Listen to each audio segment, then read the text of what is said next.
Cubes was just fined 600 grand. Who was? Cuban. For admitting they were tanking, I'm pretty sure. Let me see. Let me get the exact. Wait. So somebody like a couple days ago posted a quote from Mark Cuban where he said he would never tank because his fans don't deserve it. Now he's actually tanking? Maybe that's why they posted it. Yeah. I assume that's why. I saw that post, and I just assumed it was because they were tanking, though. No, because I saw a tweet earlier today. It was like, imagine getting a $600,000 fine for tanking, and that being the least of your worries today. Because that, whatever, the whole organization thing came out. I'm probably not supposed to say this, but I just had dinner with a bunch of our guys the other night. Here we are. We weren't competing for the playoffs. I said, look, losing is our best option. Adam Silver would hate to hear that. At least I sat down and explained it to them. I explained what our plans would be this summer, that we're not going to tank again. This was like a year and a half of tanking. That was too brutal for me. Being transparent is key to being a player's owner, having stability, and you've got to communicate. So I guess he said he was tired of tanking. For a year and a half of tanking? Yeah. I don't know. A year and a half? No. A year and a half of tanking? That's not tanking, right? That's just being a bad team. I mean, you can call it what you want, right? I mean, it doesn't necessarily seem it was a planned tank. Like, you could say we've been tanking for a year and a half. That doesn't mean it's a setup. What an incredible player's owner, by the way. Just taking credit for why they suck. Yeah, we're not going to tank again. We're not going to tank again. For the last year and a half, we've been tanking, which is what he's saying is the last year and a half, we've been god-awful. At the beginning of this, it wasn't a tank. It was just like, oh, we pretty good at sucking. He's like, listen, I'm sorry. This Sharks tank's been really taking up a lot of my time. I don't really got time for you guys as much as I used to. One too many tanks. Yeah. We got too many tanks. Mark Cuban would be the NBA owner to tank, wouldn't it? 600,000. Nothing to him. Yeah, I've seen him throw that around at a company that has a little plastic device in a Shark Tank, which I've heard is like 4 or 5 hours, 6-hour negotiations that they edit down to 30 minutes of TV, which is mind-boggling. Yeah, because that was like my biggest concern this whole time about that show was like, these people's like life work, or they've been putting their life into this for how long, and then you're going to make them in 6 seconds decide. I guess it's a full-on situation. No, what's his name? Said he was in there for 3 hours. Yeah, Forsett. Yeah, Justin Forsett. Somebody told me Justin Forsett did not do well on that show. He said it did not look good. I haven't seen it. I assume that's a pretty intimidating situation. You got to go in there and own it. He went in there with the shower pill, which got good marketing from the show in itself. It didn't get bought. But you could see that being a long situation where it's like, yo, I've worked my entire life for this fucking thing. You say this all the time about reality TV, how you could say something, but they take it out and they cut it. But so like Shark Tank cutting something from 3 hours down to 7 minutes, they can make you look however they want. The editor has all the power in every situation. That's the way it goes. Reality TV, they can take what you say and then show the back of your head and say what you said 20 minutes beforehand right there and just start its own controversy and its own thing right there. That's the way it goes. That's like the promos they do for like The Bachelor. They always like make it like, that it's going to be like some huge bombshell that's going to go off, and then you actually see it and it has, like there's no response to it whatsoever. Nothing happened. But it's entertaining, so it's not you. As long as it's not you, who gives a fuck? That shouldn't be allowed. You just can't leave us hanging, man. I love the ties of Big Bachelor. If you're going to burn it down, burn it down, man. That's what Sean just said. Sean just went so high real quick. Hey, man. I mean, you just got to, come on. You can't fucking say it's a bombshell next week and then no fucking bomb even happens at all. Jim Brewer come in here? Man. Hey, Bachelor, man. I was just really set back by it. Because it didn't used to be like that back in our days. No, they never just lied about big setups and then nothing happened. That happens all the time in movie trailers now too. Yep. They give away the whole movie. Well, they put in shit too that they cut from the movie and they just don't. Everyone's like, "What? That was in the trailer. What happened?" No one cares. The other day that there should be a penalty if the trailer is 10 out of 10 and then your movie's 5 out of 10. Well, yeah, because is it not the same editor? Maybe that editor is not supposed to be working long length stuff. It's only supposed to be doing 30-second stuff. No, sometimes it's reshoots, and they come back and they reshoot entire scenes and add new scenes. And I'm going balls deep in a movie production, by the way. What do you mean? Yesterday when the sun was out. Yeah. Yep. I left while the sun was still out yesterday. Big day for me. Saw the sun. Yeah, it was weird. It's awesome. Felt real good. Tuesdays. When I do that, normally there's a little seed inside my brain that's normally planted, and when the sun hits it, it just starts working. It's really good. I want to make a movie for sure soon. I want to make a movie very soon, and by that I mean we should do this before I move on to my next venture. I agree. We should shoot this movie soon before my brain moves on to the next thing. It's So like cooking what, well. this weekend? Yeah, I think we should think about this weekend. Why don't we do it during the What do we got? What kind of movie? It's a good one. It's a good one. up. Sean knows the basis of it, the outline of it. It's the one where the guy has the worst day of his life and then he tries to move and then he becomes, you know what I'm talking about? Yeah. Yeah. But every time you say it, there's some new shit going on. Yeah, I just believe me. I just gotta let you roll with it. I rewrote it last night. Yeah. I rewrote it last night. I have basically every scene set up in my head. I just got to put it on paper so everybody else can know what's going on. But I guess shooting movies are a lot harder than I thought they were. You got to have like this whole outline thing, this whole shit. Takes like 6 months. I'm just like, yo, let's get a camera here. Let's go ahead and shoot this and let's keep it moving. What do we need to do it 35 times? No, we don't. Let's just do this one time. It's going to be good. Let's keep it moving. I need an intern to go through all the footage if we're going to do it that way. Evan Foxy just asked for his own intern. What a moment. Respect. Someone was about to do it. I was wondering who the first was going to be. Fox, are you going to like take care of that guy or girl, whoever it is? He's going to work for free. Yeah, but I'm just saying, like, okay, work Wow. for free. That's what and you also think. that you said he. You just assumed it was Yeah, he. very gender assigning of Wow, your that's intern. on me. Yeah, that was on me. You're from Michigan State, though, so. Yeah. Yikes. Pretty par for the course. But will you, like, be the one that's in control of the day-to-day operations? If your intern fucks up, like, who do I have to talk to? Do I have to Yeah, talk that to would, you? that would be on me. I'll You take think you're that. ready for that? I'm going to find the right person. So that it doesn't fuck up. Yeah, they got to be good. Evan is very, very mature. Yeah. Thank you. He is. He is. He's an But old soul. I like finding out things because he's very young. Seemingly. He's very young. I like Very finding mature. out things that he doesn't know yet about in life. Like the one time he tried putting yeah, metal. in the metal. But microwave. also, I found out the other day that he's never cooked a hamburger. He's never grilled. Yeah, and I mean, I have like with my friends and stuff, but I've never been the guy to be like, "Yep, this is what On we're the grill. getting." Yeah, like I wasn't the. You've getter. never manned a grill. I can respect that, though. Your first time. It's an awesome experience. So I was always the guy, like if you're smoking or you're cooking or whatever, that was there to help. Conversator. Exactly, but I never was the roller or the griller You'll or like it. in any of those. There's scenarios. not, by the way, I don't think there's anything wrong with that either. No. Thank you. I By the way, actually I- thought you guys were going to No, I didn't say blow there up was on anything me. wrong. No, this is an Italian people trying to team up on you right now. Morodo and hey, D'Agelio. don't come. You like See- working the grill. I don't mind working the grill, but I'm not great at it, but I don't mind doing it. And it's not until recent in my life, like the last couple of years, that I've decided. Mostly because a lot of people question your masculinity. If you 100%. So that's the big thing. You always got to know how to turn on the grill, by the way. Don't get caught in a situation where you don't know how to turn on the grill, by the way, Foxy. Yeah, I yeah. watched somebody else do that, and I was like, well, never going to fall for that. Never. I went to the bathroom with the quickness. I was like, I'm going to go piss, Google how to fucking turn on the grill real quick if I get asked in this situation. It's not a masculinity thing for me at all because I hate that. I fucking hate that so much because there's a lot of shit that I say that's very unmasculine. Yep. So that's not my angle here. Yeah, it sure sounded like it, didn't it, Foxy? A little bit, but I do know I got a lot to learn. Yeah. Like I Foxy? got called a pussy a bunch of times because I said bars should close at midnight. There's no reason that we need to be out past midnight. Nothing good happens past midnight. Tony Dungy, also every other football coach in history. Tony Dungy, Anthony DeGilio. Steve Carell. What do you got? Jim Carrey also. I think.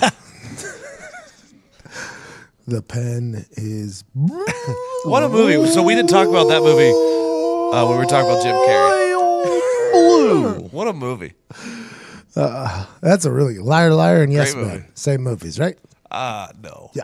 Yes Man is not as Greatest good as Liar, actor Liar. of our generation. Greatest actor of all time. Top 5 all time, 100%. We're adding Talking numbers. range. I mean, we're talking all levels of fucking seriousness to different characters, becoming somebody else, humor levels. He would create his own genre of humor. I mean, he fucking made a living color. I mean, along with those other What about classic John characters. Cena? What about John Cena? Every day. John Every day Cena. he has to be Yo. John Cena. Could there be a farther across the spectrum actor than what I'm looking talking old. about right now than John Cena? He's looking old. John Cena's looking old, but he's been John Cena for 20 years straight. You talk about that. We talk about this in the wrestling show here post today. But you're talking about Jim and Andy where he was like in character there for 6 months. John Cena, 15 years. He's been John Cena every day, every single day. Wakes up, John Cena. Yeah. Character. He's great at John Cena. I can't even imagine. John Cena's awesome. Well, John Cena's been funny in situations. He was in that train wreck movie. John Cena's been sad. John Cena's been emotional. He got engaged. John Cena's all over the place every single day. So let's have some respect for him. Also, The Rock. Uh-huh. Stone Cold Steve Austin. Nah. How about today we found out Jake the Snake Roberts hated dragging that fucking snake around? Well, I think that gives away what happened later in the show.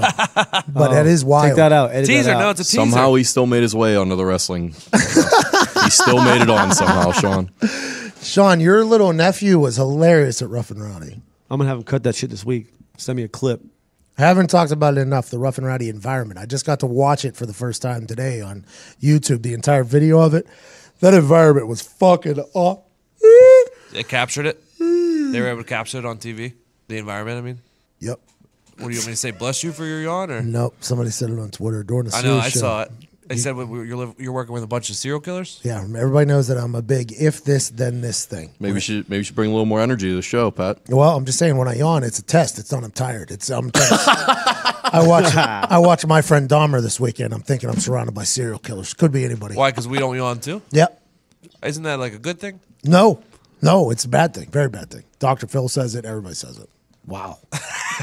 I'm in a bad spot. Bunch of Dahmers running around. North Korean officials cancel secret meeting with Vice President Mike Pence. Canceled because Pence threatened a nuclear regime with sanctions and met with North Korean defectors.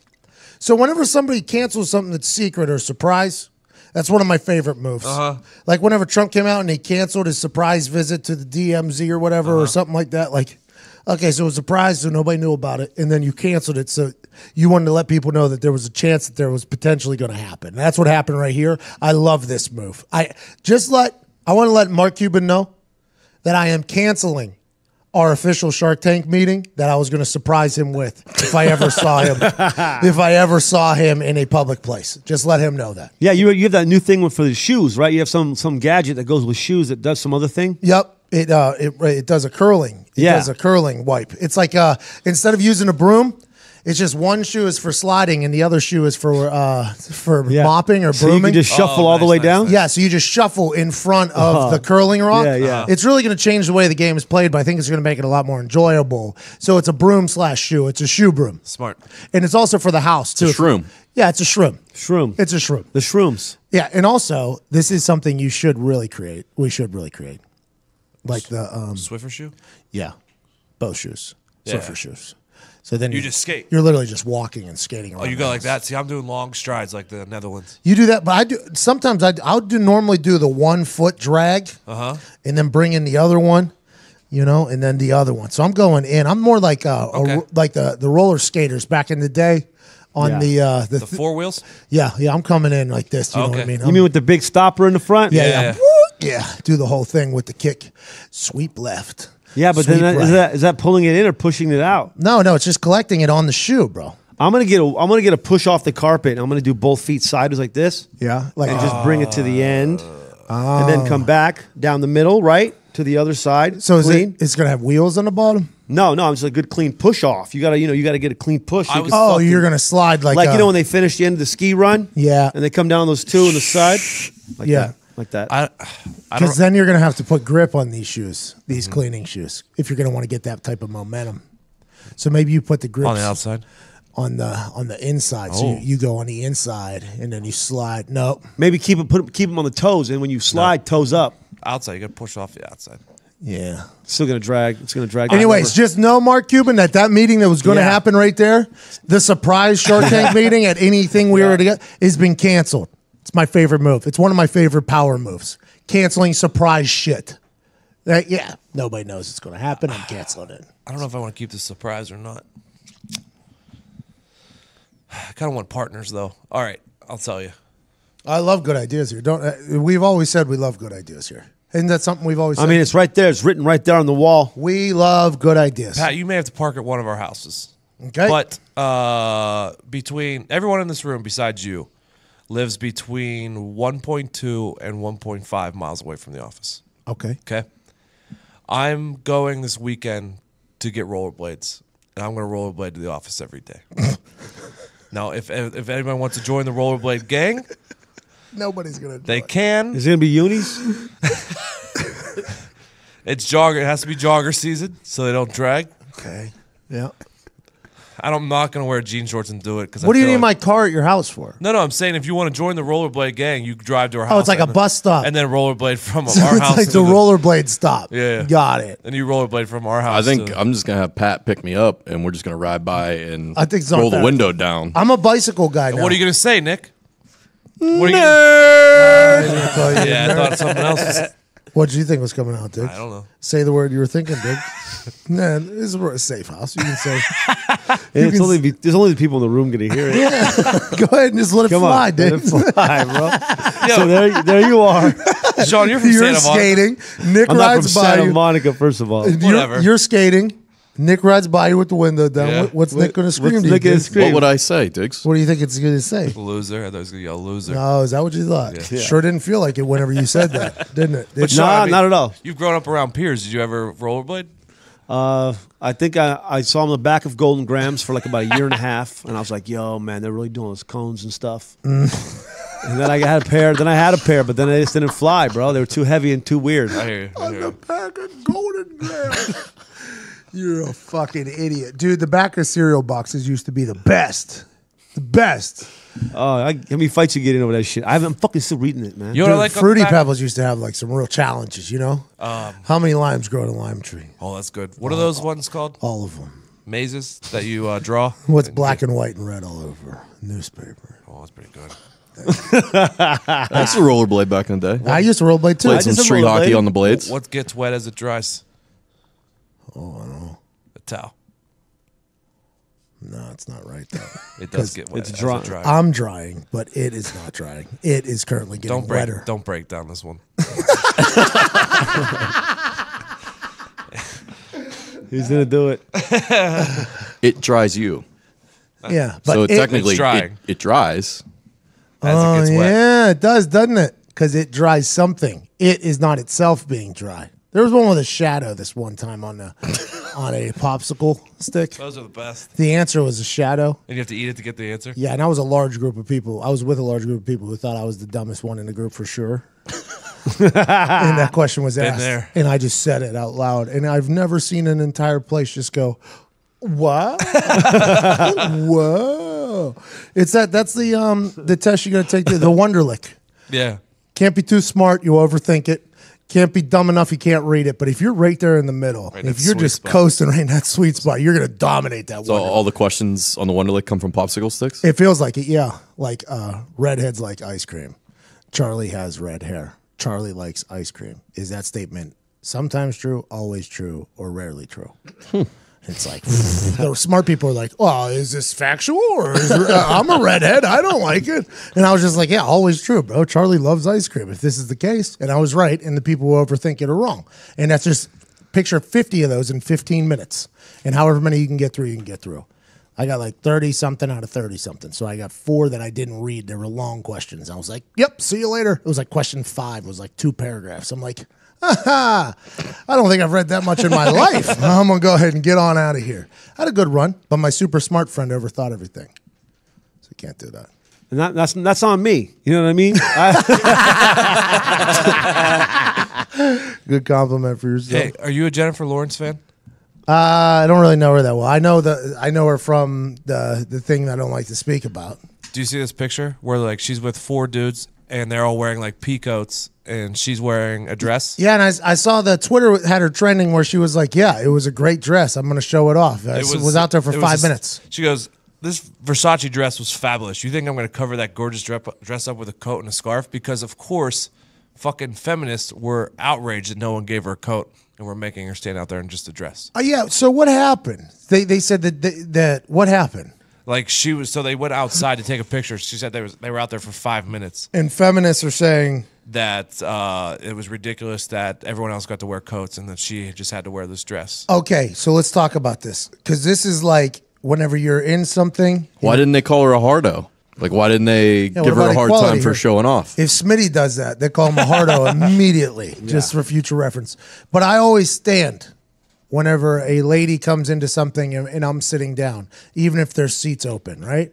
And I get judged for that. I'm always like, I'll just let those pick this seat just because it's such a touchy situation. That's the same type of situation. It's like I don't want to act in a way that makes women think that they're less Then, like, I don't want you to think that you should be sitting more than me because I'm stronger than you. I don't want you to think that. But I'm trying to be nice. She's chivalry dead. I don't know. Can I give you my jacket? Then you think that? Then do you think that I think that you're colder than me? Because there's a situation there. It's a tough world we're living in. That's a very tough one. And then now you got feminists saying, yeah, they should have done it. And then you got Jennifer Lawrence saying, no, don't fucking cover up this dress ever in your life. So it's like, can we win? Can we win? Is there a winning situation? I think we're living in a lose-lose society here. Well, I think in these particular situations, there's a lot of potential for loss, and you guys just got to skate through them. Just maybe put some headphones on and act like you're not there. You just got to hit them up front with the waivers. Like, listen, I'm old school, okay? So I do things old. Like, I'll open the door. I'm gonna do that. I'll hold the door for people. I'm doing that stuff. Sam, my lady, always, because like it'll be a lady who obviously will not take the seat. You could tell, like, she's either with a group or something. But we'll be on we're on the subway in New York, by the way.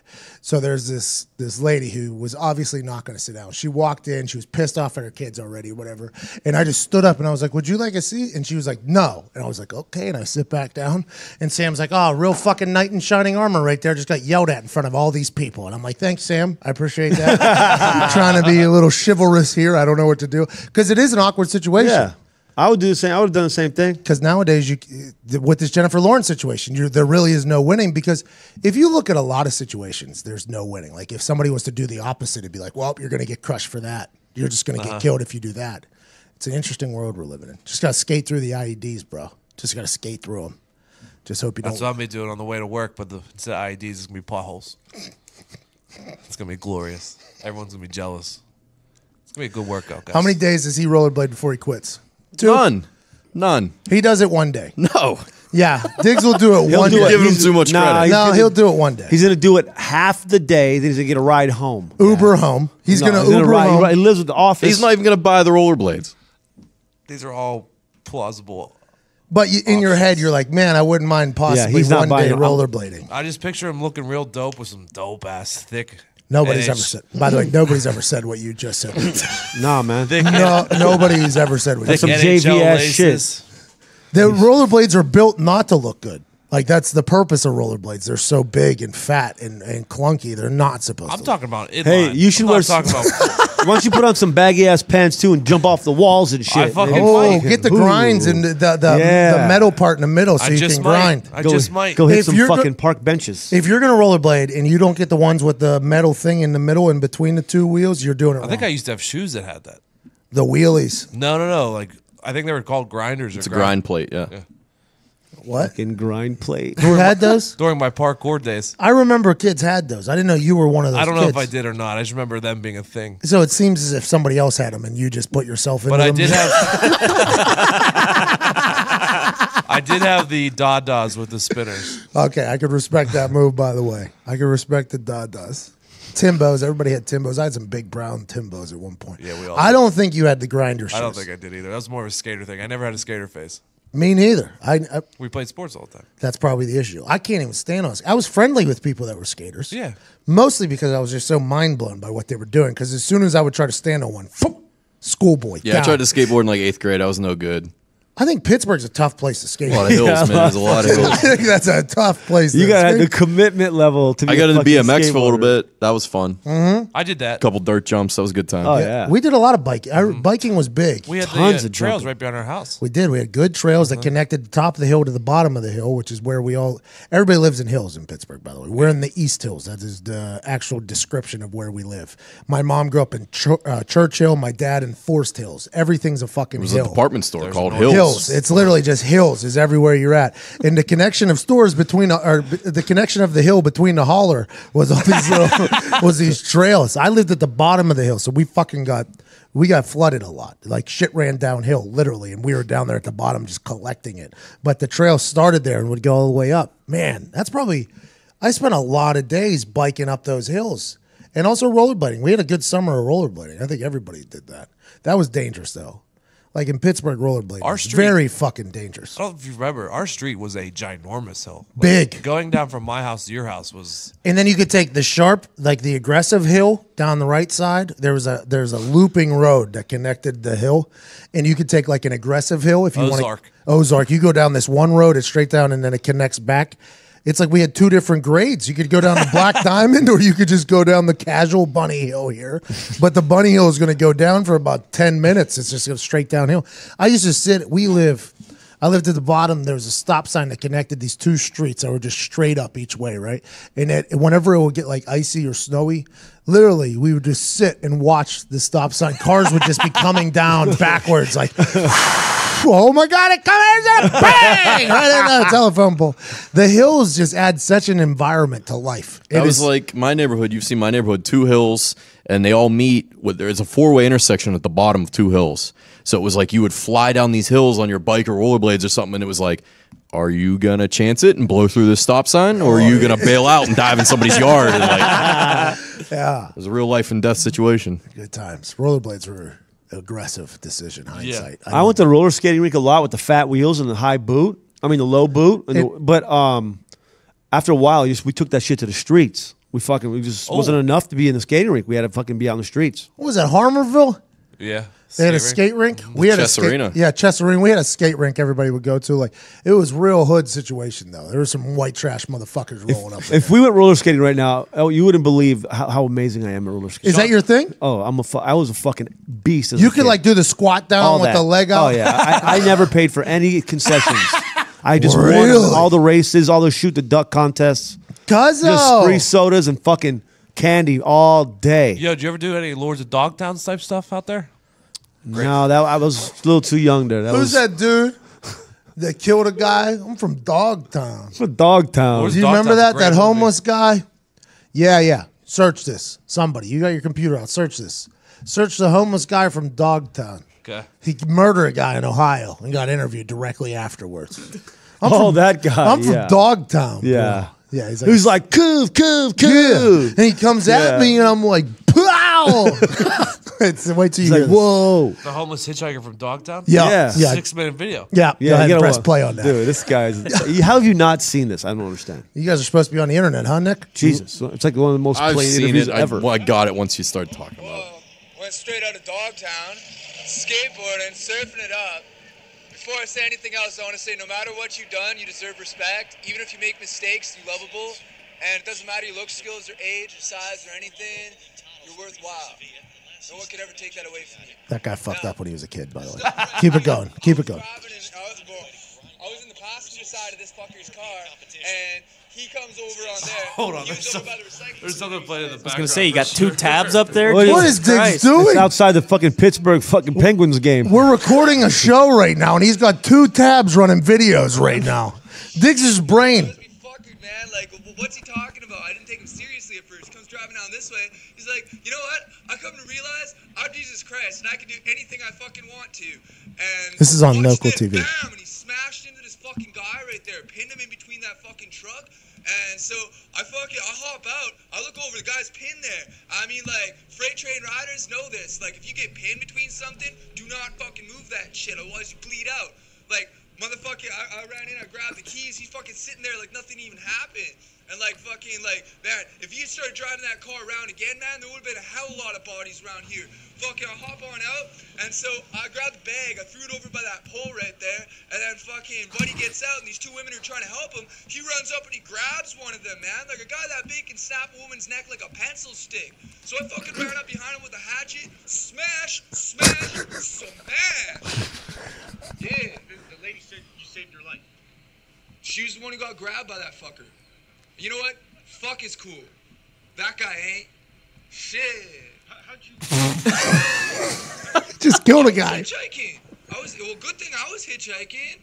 Yeah, people say don't hitchhike. Well, this is what happens. At least I was here. So he did this on purpose. Dude, that guy was fucking cooped out, man. Like, he's beyond Howley. Like, I don't even see any breath in him. You know what I'm saying? Can I get your name and where you're from? If you don't Oh, mind? here we go. I'm Kai. Kai, can I get spelling for you? Straight out of Dogtown. What a situation right there. I remember when that Have hit- you seen Lords of Dogtown? No, but that guy's from West Virginia, so obviously as soon as it came out, it got sent to me like by 500 people. Dogtown, bro. He killed a guy and then just gave a local news interview and was like, yo, whatever you've done doesn't matter. Everybody gets a second chance, bro. What So a for guy. that guy you just killed. Smash. 3 times with a hatchet to the guy's head. He That murdered was a guy. absurd. He just murdered a guy. The first 2 were quick ones, and then he really that third one, he really reared back on him. You know? Yeah, because even in the video, he even showcases how quick of a rabbit hatchet it was, the first couple. Rabbit hatchet. And then he really fucking took that thing from the hip all the way around with the third one. Ridiculous. What happens on the internet every day, Nick? I feel like you get a chance to really see a lot of videos because you run the Barstool Heartland Instagram account, so videos get sent into you on a regular basis. Do you think the quality of internet videos are getting better or worse? Depends on what you're judging them against. What do you, in terms of like over the years? Things seem planned now, right? Everything seems like everybody's trying to do planned things. Yeah, it's the for sure. unplanned things For that are sure. awesome, but I don't think everybody understands that, right? For sure. People definitely try and set stuff up. Like more of the fortuitous videos, if you will. I mean, it's hard to cap it. Yeah. Oh, I know which one the other day. The one where you posted like it was 3 Snapchats of the dude who was pissed that there was a party at his house. That seemed planned. Do you know what I'm talking Yeah, about? for sure. That's But a it was good funny. video, though, by the way. Yeah, it is. It's a good video. The guy that was screaming on top of the table with the UCLA jersey freaked me out. Let's acknowledge that I just rolled through Sean dropping the word fortuitous because like when I talk to someone, I expect that word to come out. Wow. And then when Sean says it, he just giggles like a schoolgirl. Ooh, you're smarter than me. Dictionary.com, bro. Dictionary.com. You crushed it. Hey, you're going to start doing comedy again, huh? Doing stand-up comedy at stages, going to check out cities? I would like to do like once a month. You go, 1 weekend a month for sure. As you should. I think you should do that. you go to Dayton? Yeah, definitely. March 3rd. Yeah, March 3rd. In Dayton, Ohio. Are you going to do, so will you do new stuff? Because back in the day, you used to be at a comedy club like every night. So you would have a chance to go up and work. I don't know how much new, like when will you start? Because I need to put together a new set. I want to film a special for real. So I want to film an actual comedy special and I want to do it and have a good time. Like when should I start? I should start working stuff like at a club. Should I just show up at a club? How does that work? If I were you, because it's all going to be your crowd no matter what, I would just do like one show off, just like 200 tickets or something like that. Just So at a people just comedy know club. what's up. I mean, I watch George Carlin do it all in Hermosa Beach all the time. Really? He'd come out, I was like, I'm working on this special, and then he had his notes, and he just go. I mean, there was no. You were lucky to be sitting there listening. This isn't no conversation. We're not hanging out here, okay? You're a guinea pig. I'm going to say what I have written, and I'm going to make it all come together correctly for the time when it films. Because he had his papers out, and then bang, he went right into it. You know that modern man speech he does? Yeah. I'm uploaded, the download, all that. Where he does that. Yep. It's called, well, that, he was working on that. So, I mean, but no, I'll do both old, new, a mix, you know, shit stays, some shit goes. But for you personally, that would be the best way because Have you're you ever fan, done you that? know. What's that? Have you ever done that? I did one like surprise Yeah, show. and it was awesome. You had a fucking blast. And it was all my notes. It was all my things in my notes section because all my stand-up shows people pay like $25-$30, and I'm like, if you're paying for that, you deserve like things that I know. But I never got a chance to really work comedy, so I couldn't like work jokes. So I would only tell stories that I thought were like bangers, right? So then I would have all these jokes in my notes section, like all these thoughts and jokes in my notes section, and they would be reminders. So we just rented out. I got Morty's Comedy Club in Indianapolis, and I did like a surprise show. We sold tickets for like $5. We raised money for Wish for Our Heroes. We sold 200 tickets, I think. Yeah. I think it was 200 tickets, and I just went through my notes section for like an hour and a half, and it was a great time. It was a great time because like there would be little like things telling me to tell a story about something, a reminder to myself, and I would have no idea what it was, and it would be like racist car radio, and I'd be like, what the fuck? What could that have even been when I wrote that down? And then like Miss Pat was there. And I heard her laugh really loud, right? Miss Comedian Miss Pat was in the back. And this was at the beginning before Miss Pat had ever seen me do comedy or anything like that. This is a lot of people were there to judge me, I believe. Of course. A lot of comedians were there to course. judge me at the moment. And Miss Pat just started dying laughing in the back. And she screamed something. And her screaming to me reminded me of what the joke was. It was like such a fun moment. I was like, oh, yeah. Like I had an Escalade. And I had a friend, Jamal Adai. You got a chance to meet Jamal Adai. He's now a coach at Minnesota. And I asked my car to call Jamal Adai, and it like questioned, right? Like my car questioned me, and I was like, "Please call Jamal Adai," and it's spelled JAHMILLEADDAI in my phone, right? And my phone goes, who, basically. It says, like, who are you talking about? Like, Jamal Adai. And it was like, sorry, cannot understand what you're saying. And I'm like, this fucking car is racist. So I went on this whole joke. And Miss Pat afterwards comes up to me and she was like, did you write that joke on the spot right there? I was like, well, you kind of helped me through it right there. Yeah. She was like, you're going to be good, I think. I think you're going to be real good. Because you weren't even scared to say that. You a white boy that's making black jokes. I love what you do. I was like, thank you, Miss Pat. That means a lot to me. That was a fun night. That was a really fun night. And you have it's no pressure for you. You're telling them what's going on. It's not like you're trying to swindle cash out of anybody or something where hypothetically you're just there to work. Because I very much respect people's money. And spending their money. I'm very thankful for it. That's why every time I'm told how much we're selling shit for, I am not happy about it. That's why, honestly, this St. Patrick's Day promo code, I needed it to happen because I think the prices are a little bit ridiculous, but I would like people, we have to make a living here. So it's like I got people I got to feed now. So like this is a situation.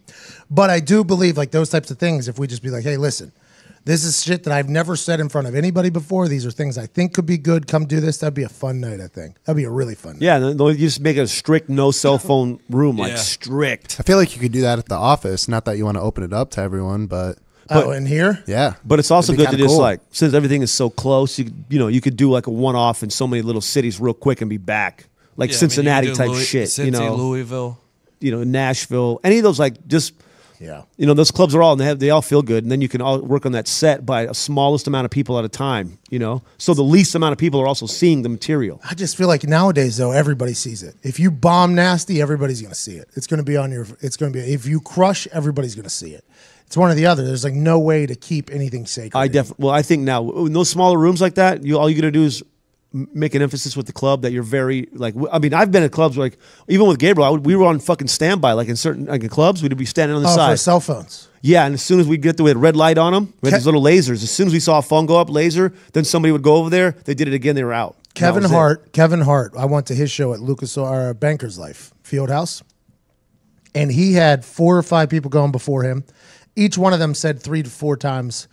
They had bits about not using your cell phone, like do not have your cell phone. Then over the voice of God, there was like 10 announcements about no cell phones.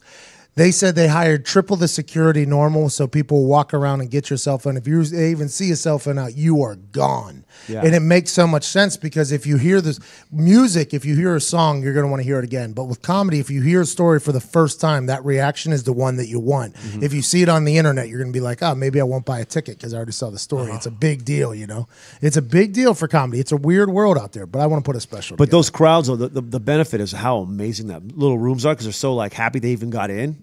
Because if you could sell 1,000 tickets with fucking 10,000 tickets or 6,000 like in Purdue. Yes. But when you do it, when it's like you get 200 people can get in there, they're going to fucking be loving it and being happy they heard that shit early before it was completely polished.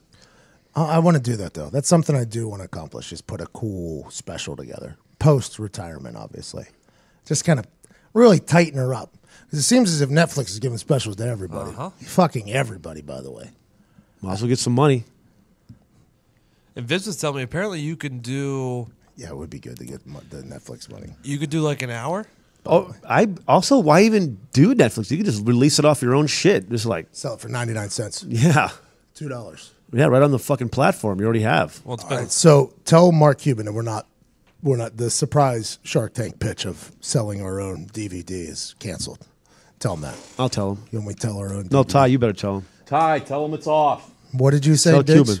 Cuban. Me and Vince were talking the other day. Apparently, he knows a guy who he said is a average comedian who put together like an hour though, and then gave it to Sirius. And Sirius has so many comedy channels that when they need something, they'll just play that for an hour, and then he gets like $1,500 a month just for royalties. That's not a bad little hustle there, huh? No. Who's that guy? I don't know. You'd have to talk to Vibs. Sirius is handing out that type of money too. We got to talk to Sirius about what they're doing. Handing out $1,500 a month to some average comedian. I got 2 hours fucking on fucking audio. Let me just pass that over. That's what I'm saying. I think it's a good investment for all of you.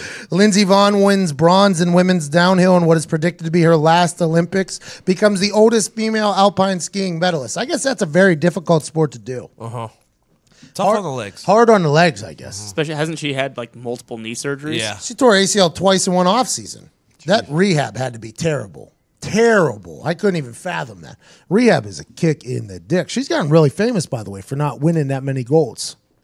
Like that's obviously she won an Olympic gold for America. That is something that is very difficult. I'll never do it.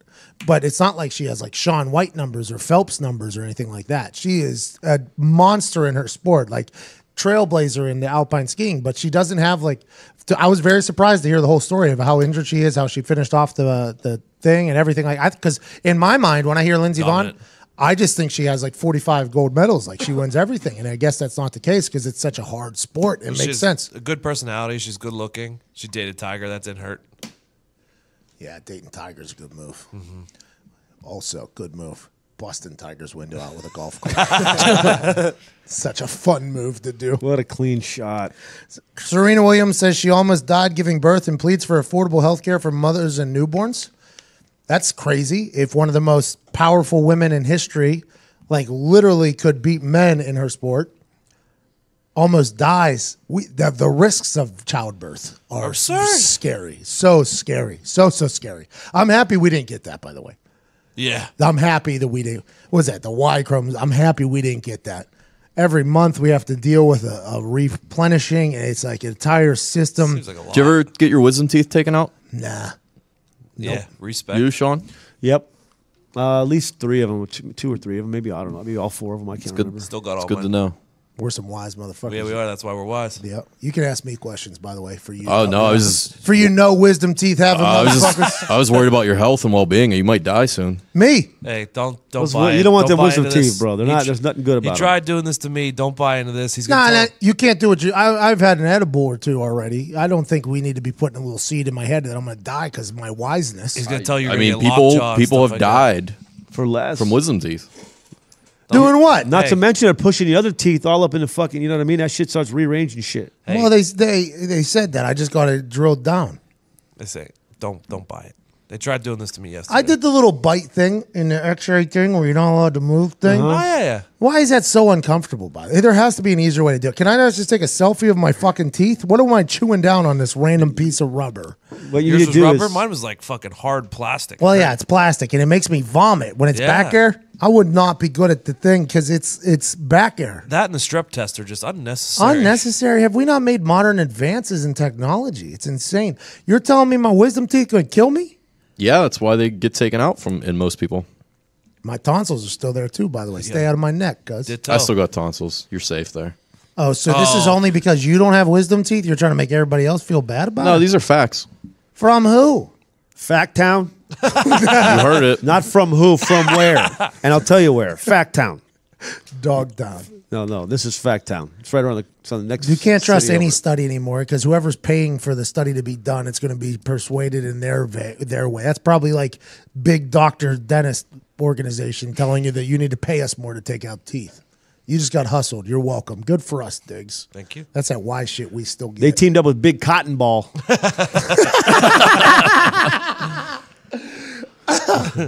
Bert Kreischer got hustled today, by the way. Oh, that fight at the. Bert Kreischer got hustled into a complete marketing plan, and it was awesome to watch him pre-wokeness, standard wokeness. Oh my God, I just got hustled into a full marketing campaign.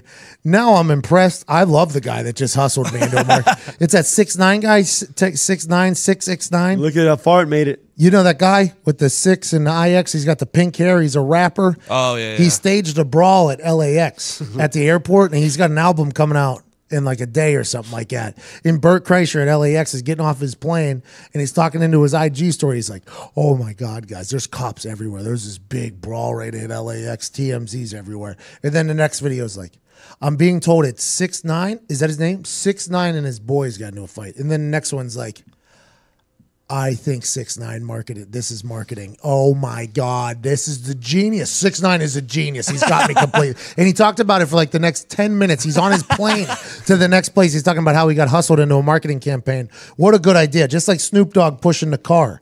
These are good marketing campaigns. Even if, let's say Snoop Dogg didn't do it on purpose, or this 6'9" guy didn't do it on purpose.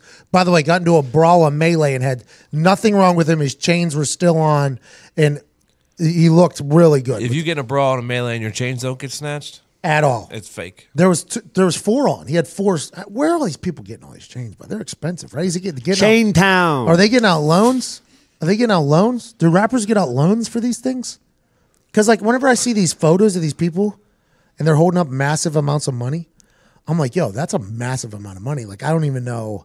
It would take you a couple people signing off on me getting that out of them. And I feel like I got like, where are these money coming? Like from? you'd have to go there and talk to some fools and sign off on some shit just to get that big old like. Yes, like to go into the back. I would have to go into the back room with somebody, and it would be like the head banker would be like, "Oh, now what's this money for?" Well, it's my fucking money, so I want it. How about that? They're like, "Well, they like to ask what it's for, just in case you are in any danger." I'm not in fucking danger. I mean, I will be in danger if I don't have that fucking money in a little bit, because I'm about to get really upset. This is my motherfucking money. I've had to do this before for like a Vegas trip or something like that. But watching those guys on the internet, it seems as if these stacks of money are everywhere. I'm like, where are these people getting? And then these chains, which are asinine expensive, unless they're getting them from Claire's, which is possible. I mean, those could be from Claire's. Yeah, I've seen a video of that guy getting his chains tested, and they were fake as fuck. Oh, yikes. And then he did another video where he bought real ones and felt better about himself, but how do they do he it? was like trying to clown 2 other dudes, and they had the little diamond tester. You know what I'm talking about? The little Yeah, gun. yeah. You put it on, and it tells you if it's real or not. Oh, I thought you were talking about the eyepiece. So like they the just- eye monocle. Are they just rolling around, just fucking zapping full shit Yeah. willingly? Yeah, he was doing it with 2 of his boys. He's like, "Oh, yeah, I bet your shit's fake," and it wasn't. He did his other boy, and it wasn't. And then they did his, and it was fake as fuck. Now, hold on. Who made that gun? Claire's? No, Zales. It's fake, right? How can that gun's probably fake, too. Everything's probably fake. Big Blood Diamond probably made it. Big blood diamond. I want to get into the jewelry business. It seems like everything's just bullshit. The markups on jewelry. It seems like everything is bullshit. Because now I'm in the world, right, where jewelry is something that has to be looked at. Okay? No, those guns are real. They're $15 on eBay right here. That's for sure real. Everything is just, everybody's selling the same shit. Well, I worked at a jewelry store for like 3 weeks, 3 months one time when I was like, I don't know, 17 or 18. Like I got fired from a restaurant job. Nowadays, jewelry store real quick. Yeah, so it's the same fucking sale. They just rename the sale they just change the holiday. posters every 2 fucking weeks. It just goes from the such and such to the next one. And you're in there bullshitting like, listen, we got 2 days left in this sale. You need to take advantage of this fucking price. It's not going to be here next week. You come back 20% higher. This diamond, can't find it anywhere in the city. Look at the clarity. Anywhere in the city. You see this little mark right here? Go look at other diamonds, see if that mark's there, because that mark means something. I'm like, A, I can't see that fucking mark that you're talking about right there. B, I got these earrings at Claire's that look exactly like this motherfucker, but you're promising me it's not the same thing. And C, how am I supposed to walk into another place and say, hey, there's a mark on this motherfucker? That old buddy right now. Everything's a hustle. That might be the biggest hustle operation For I've ever been a part of. sure. I bought a lot of vehicles. People know, everybody talks about a car salesman being an asshole. I do not agree with that, particularly with my situation, because you can just use the internet and be like, yo, this is what it is, literally right down the street. Okay, cool, let's knock this out. Bang, prices are all basically the same. Granted, you can get fucked over with a bad car. They get loads of lemon or something with lime. Lemon. They can fuck you over with a lemon for sure. But basically, if you're getting a new car, prices are that's about rare. Yeah, it's like slotted. It's like in the draft. You're gonna get paid this, you're gonna get paid this. It's the same thing. But the jewelry business now, man, this is the biggest hustle game I've ever been The a part whole of. wedding business, the whole jewelry to wedding business is the biggest fucking. It's a hustle, man. We should get into that business. Like, Evan needs to become an evangelist immediately because there's a hole in the market right now, right? Yep. Rest in peace, Billy Graham. Is that his name? Yep. Sure. Rest in peace. Rest in peace, Billy Graham. Evan, start reading that Bible. Jesus is going to retire his number. USA wins its first cross-country skiing medal ever, and it's a gold. Kikan Randall and Jesse Diggins take gold in women's cross-country team sprint. Honestly, I thought the cross-country snow and shit was too gritty for America. I thought that was way too difficult of a sport for Americans to ever love. Look at these ladies coming in and saving the day for us. I like that a lot. It was like by a hair too, if I saw it correctly, if I saw the right picture. It was a battle at the end? Yeah. I love that even more. Did you see the team short track No, I did not. speed skating? And that's my shit. It's a relay.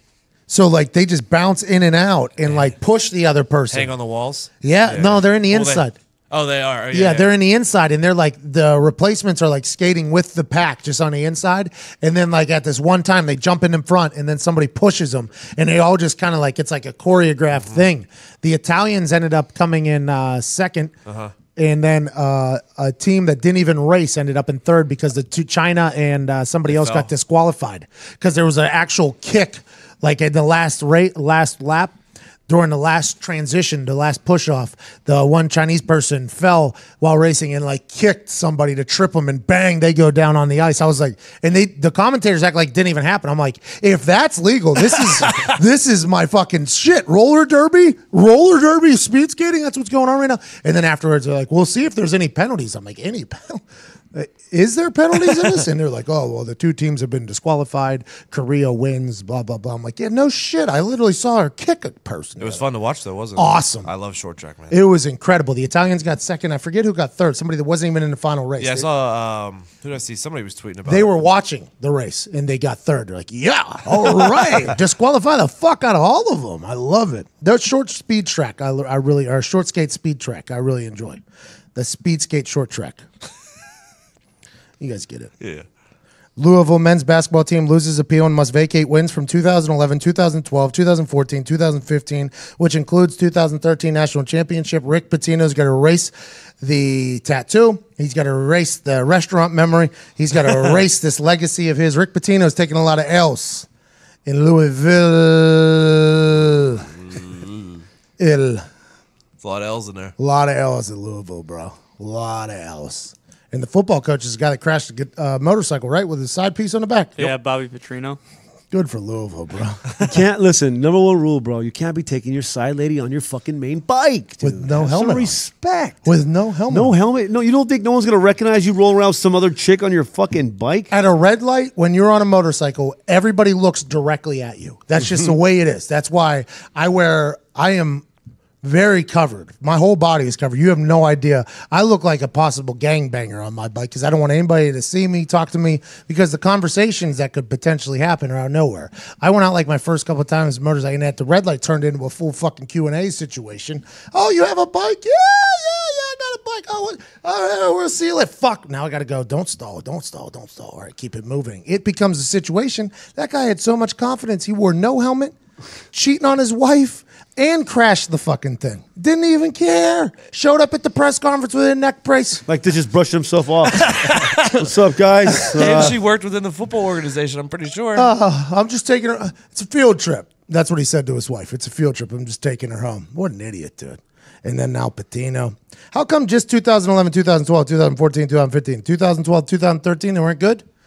Or what, they weren't using prostitutes to recruit then? Must not have been. Yeah, I don't know. Who said that? They just, I remember that one year and then not that another year though. Like, So what do you is remember, that? Do you remember how they got caught? Nope. The madam came out and snitched. She wrote a book. Who? The madam who was responsible for all these prostitutes. Really? She came out and snitched on it. That's a bitch-made move, dude. Jose You're gonna Canseco of fucking- pimping. Oh, god damn. This That's chick how it should be- came out. That's fucked up. She's a pimp, right? That's what the madam is a pimp. Yeah. Yeah, she's like the general of all the hoes. Yeah. Hup with it. She's a 5-star hoe general. She's back there calling fucking Spider 2Y banana. And she wrote a book. Uh-huh. And what I did think she that's say what it in the was. book? She was like, She just revealed like that her and her girls would be at these parties for fucking recruits in the dorm and shit. and like Patino would tell them to come. No, so Patino was not in the book. It was his underlings or whatever, but they claimed negligence or whatever the fuck. Wow. I'm like 99% right on that. I'm pretty sure. No, yeah, that's I right. think it's right. Thank yeah. you. Thank you. Patino's son coaches I for always question. Minnesota. He does, yes. Do you think that he's up to something? I mean, you would hope the Do goose and you, the gander. hey, Foxy, Yeah. do you think every single coach is up to something? Yeah, that was a bad question. I would assume at this point, any team that's worth a fuck, they are all up to something. Yeah. Some sort of rule has been broken at some point. But the pimp coming out and selling out her hoes, I mean, that's just rule number one, I believe. You make all your money off of them. You know what I mean? It's like you fucking stay afloat because Bro. of this organization's secret undercover operation. And then when they fucking really start to see some results, you fucking pull the rug out, you piece of shit. She has no idea how much money she was about to make for her hoes. Now listen, her pimping and them hoeing are an agreement between those two. Let's not even act about Louisville. Let's not even bring Louisville into this. Let's talk about the pimp and her hoes over there. They were about to make real money. They won a national championship. They were about to get some real recruits in there. Business was about to get real going. She writes a book? That's bad business, I think. Bad business. She had to be falling on hard times, right? Otherwise, there's no reason to do it. She might probably got popped with like a fucking 4 or 5 ounces of meth or something in her apartment. Oh, it just rolls over. I got some secrets. Oh, you bitch. Todd said that happens all the time. Yeah. Happens with prostitutes all the time. They'll get stopped. Prostitute gets stopped for prostituting. Okay, and here's a bunch of drugs. Cool. That's like a year or 3 in jail if you'd like. Whatever. I mean, yeah, a lot of felonies you're stacking up here. Or you can just tell us who sold you that drug. That'd be great. And be like, oh, you got it. His name's Fish. Right down the corner. Right here. Fuck him. He owes me $100 too for a blowjob last night. Let him know. Bang. Gone. See you I don't later. do credit either, Fish. Chiefs lineman Lauren Duvernay Tardif is finishing his medical degree in the offseason and wants MD on the back of his jersey. I love this move. Yep. Yeah. This is big dogging for sure. Everybody talks about how dumb NFL players are. I got a fucking doctor playing on a line. They should have MD is not a doctor, I guess, huh? What was that, 4 years too early? Medical Doogie- doctor. These medical Nah, that's what Doogie Howser was. So why doesn't he have doctor on there? It should be doctor with his last name instead of MD. Is MD more powerful? Dr. Duvernay Tardif. Because I think actual doctors, like their thing is their name and then MD. It is. No. Guy's right. It doesn't just say doctor on the door. Like, What does it say? Like Dr. fucking Doolittle. It says MD. Where does it say MD? MD is on everything? On like the scripts and everything. That's that's No, like the it's- official title. It doesn't just say like Sean Latham, doctor. No, I thought it was Doctor. Dr. Latham. Is that not how That's it just what the people call me. Like science guy is added on the end of Bill Nye. Okay, so that's at the end.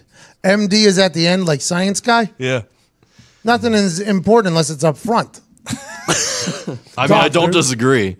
Yeah. We could debate the poor quality and structure of the system for days, but it is You're what saying it is. MD is more important than doctor? I'm saying MD is Yes. doctor. Yes. Yes. MD Yes. is more Yeah, because prestigious than so doctor? Like Ross Geller was a fucking doctor, but it was a fucking paleontology. MD is medical doctor. So that's a PhD though, probably, right? Correct. huh? So if you have a PhD, you have a doctorate, you gain the title Dr. of Phil. doctor. Dr. Phil. Yes. But if you are a medical doctor, MD. you go by MD. Man, I think I hate it. I wanted to name my kid Doctor. Like first name? Yeah. You know, Dr. Pepper was good. I would have bought that shit from a Mr. Pepper. He didn't have to go to school all that time. Mitch Hedberg, what a legend. I did not know that MD stood for medical doctor. Because I did think doctors got the raw end of the stick because people could just go steal a doctorate out of anywhere, business or anything like that.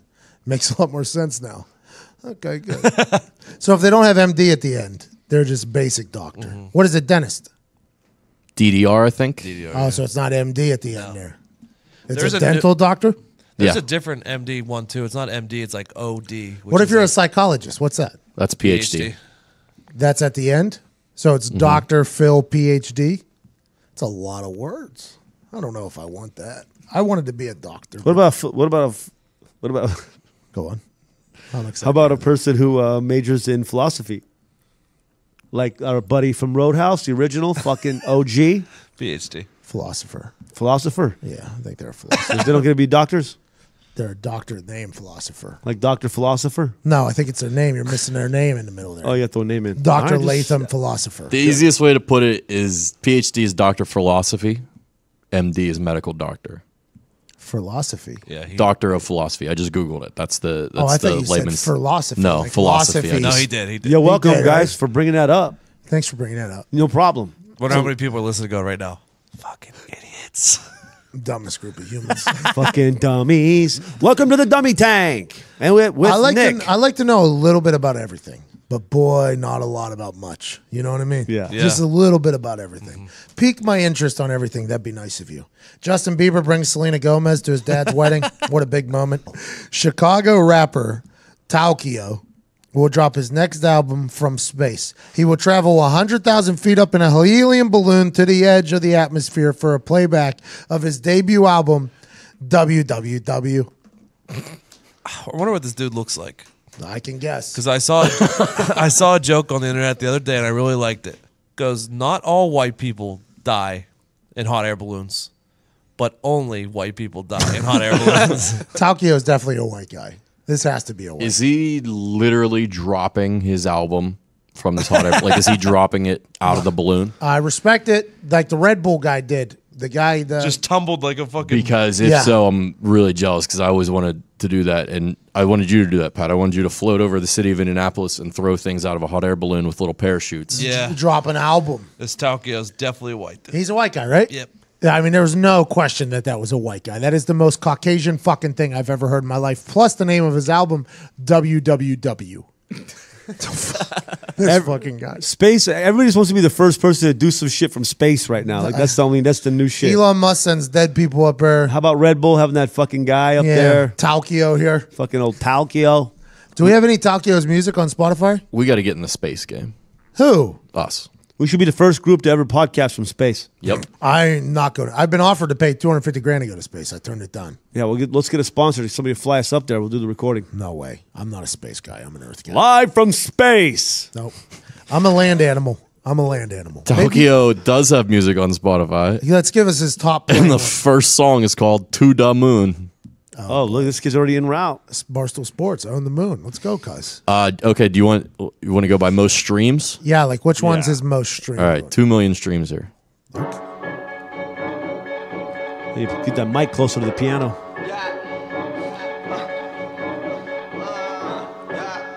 Is this on Bluetooth? Or is this like from your computer to your laptop? I said pull up like squad got nuts, eyes on nuts. You can play shot bets, we going straight to the league. Molly in the lean, Molly, Molly, Molly. Don't get out of body, ooh, I got gang with me. I got gang with me, got gang with me, got gang with me. Pause. I got gang with me, got gang. That's a white guy? It was a good beat. That ain't a white dude, bro. His name's Preston. They said it's a white guy. That's Named Preston, named Oh my Tokyo, and he God. wants to go to space? This is a white guy. Yep. Balls deep in an identity crisis. Mexican mother and a Japanese father. Oh, he looks fucking white. So he's not a white guy. All right. He's a Mexican guy, huh? God damn it. I thought he had to have some Japanese in him with the Tokyo reference in his Fuck, name. man. I just saw a picture of him. But he gets to be Mexican and Japanese. I mean, you get away with murder right there. You can do whatever you Across want. the board. What is that, mac and cheese? He Or can mac- do whatever he wants. He's Molly and lean. Molly. Yeah, if I was Mexican and Japanese, I would just say I was mac and cheese. Gang. He looks like Steve Aoki and Post Malone. He does look like Steve Aoki. merged into one human being. Yep, that's the best way to describe him. You think we can get Tokyo on this show? Probably could, if we had to guess. Tokyo. You should get a powder sponsor for sure, though, right? Go on. Like a talco powder or something like that. I thought that's where you were going. Tokyo. Not taco. Like a fucking Japanese talco powder. Tokyo. Don't disrespect his name, bro. He's going to space. Hey, okay? Sia Japan has 82,000 streams. Does it really? Let's fucking go. Guys, let's get that up. Go ahead and play that real quick. This is the Raptivist. A voice for the voiceless. Summer banger. What a song. Raptivist. #1 on an iTunes chart. RP and peace to the sea of Japan. Shit hits so hard. I'm worried about the fishes cause the little fat man. The missiles are like If you have any fish are glassware eating near a crab windowsill, I'd take that vigilante shit down. Down. This is like an earthquake situation. Oh, yeah. With how hard this is Sea of banging. Japan. I'm worried about the fishes cause the little That's fat man. The missiles are like People have heard enough. No free runs here. Okay? If you'd like to listen to the rest of that, go on to Spotify. No free ads. Get your Spotify. stream on. Get your stream on, bro. Go to iTunes. Go ahead and buy it. You know? Speaking of, 15% off now. Promo code St. Patrick, Barstool Sports Store. All of our green shit for sale. McAfee 317. Wow. Yikes. Yikes. St. Patty's season, which is one of my favorite shirts I've ever seen. There's a lot of good shirts on there. Hoodies, too.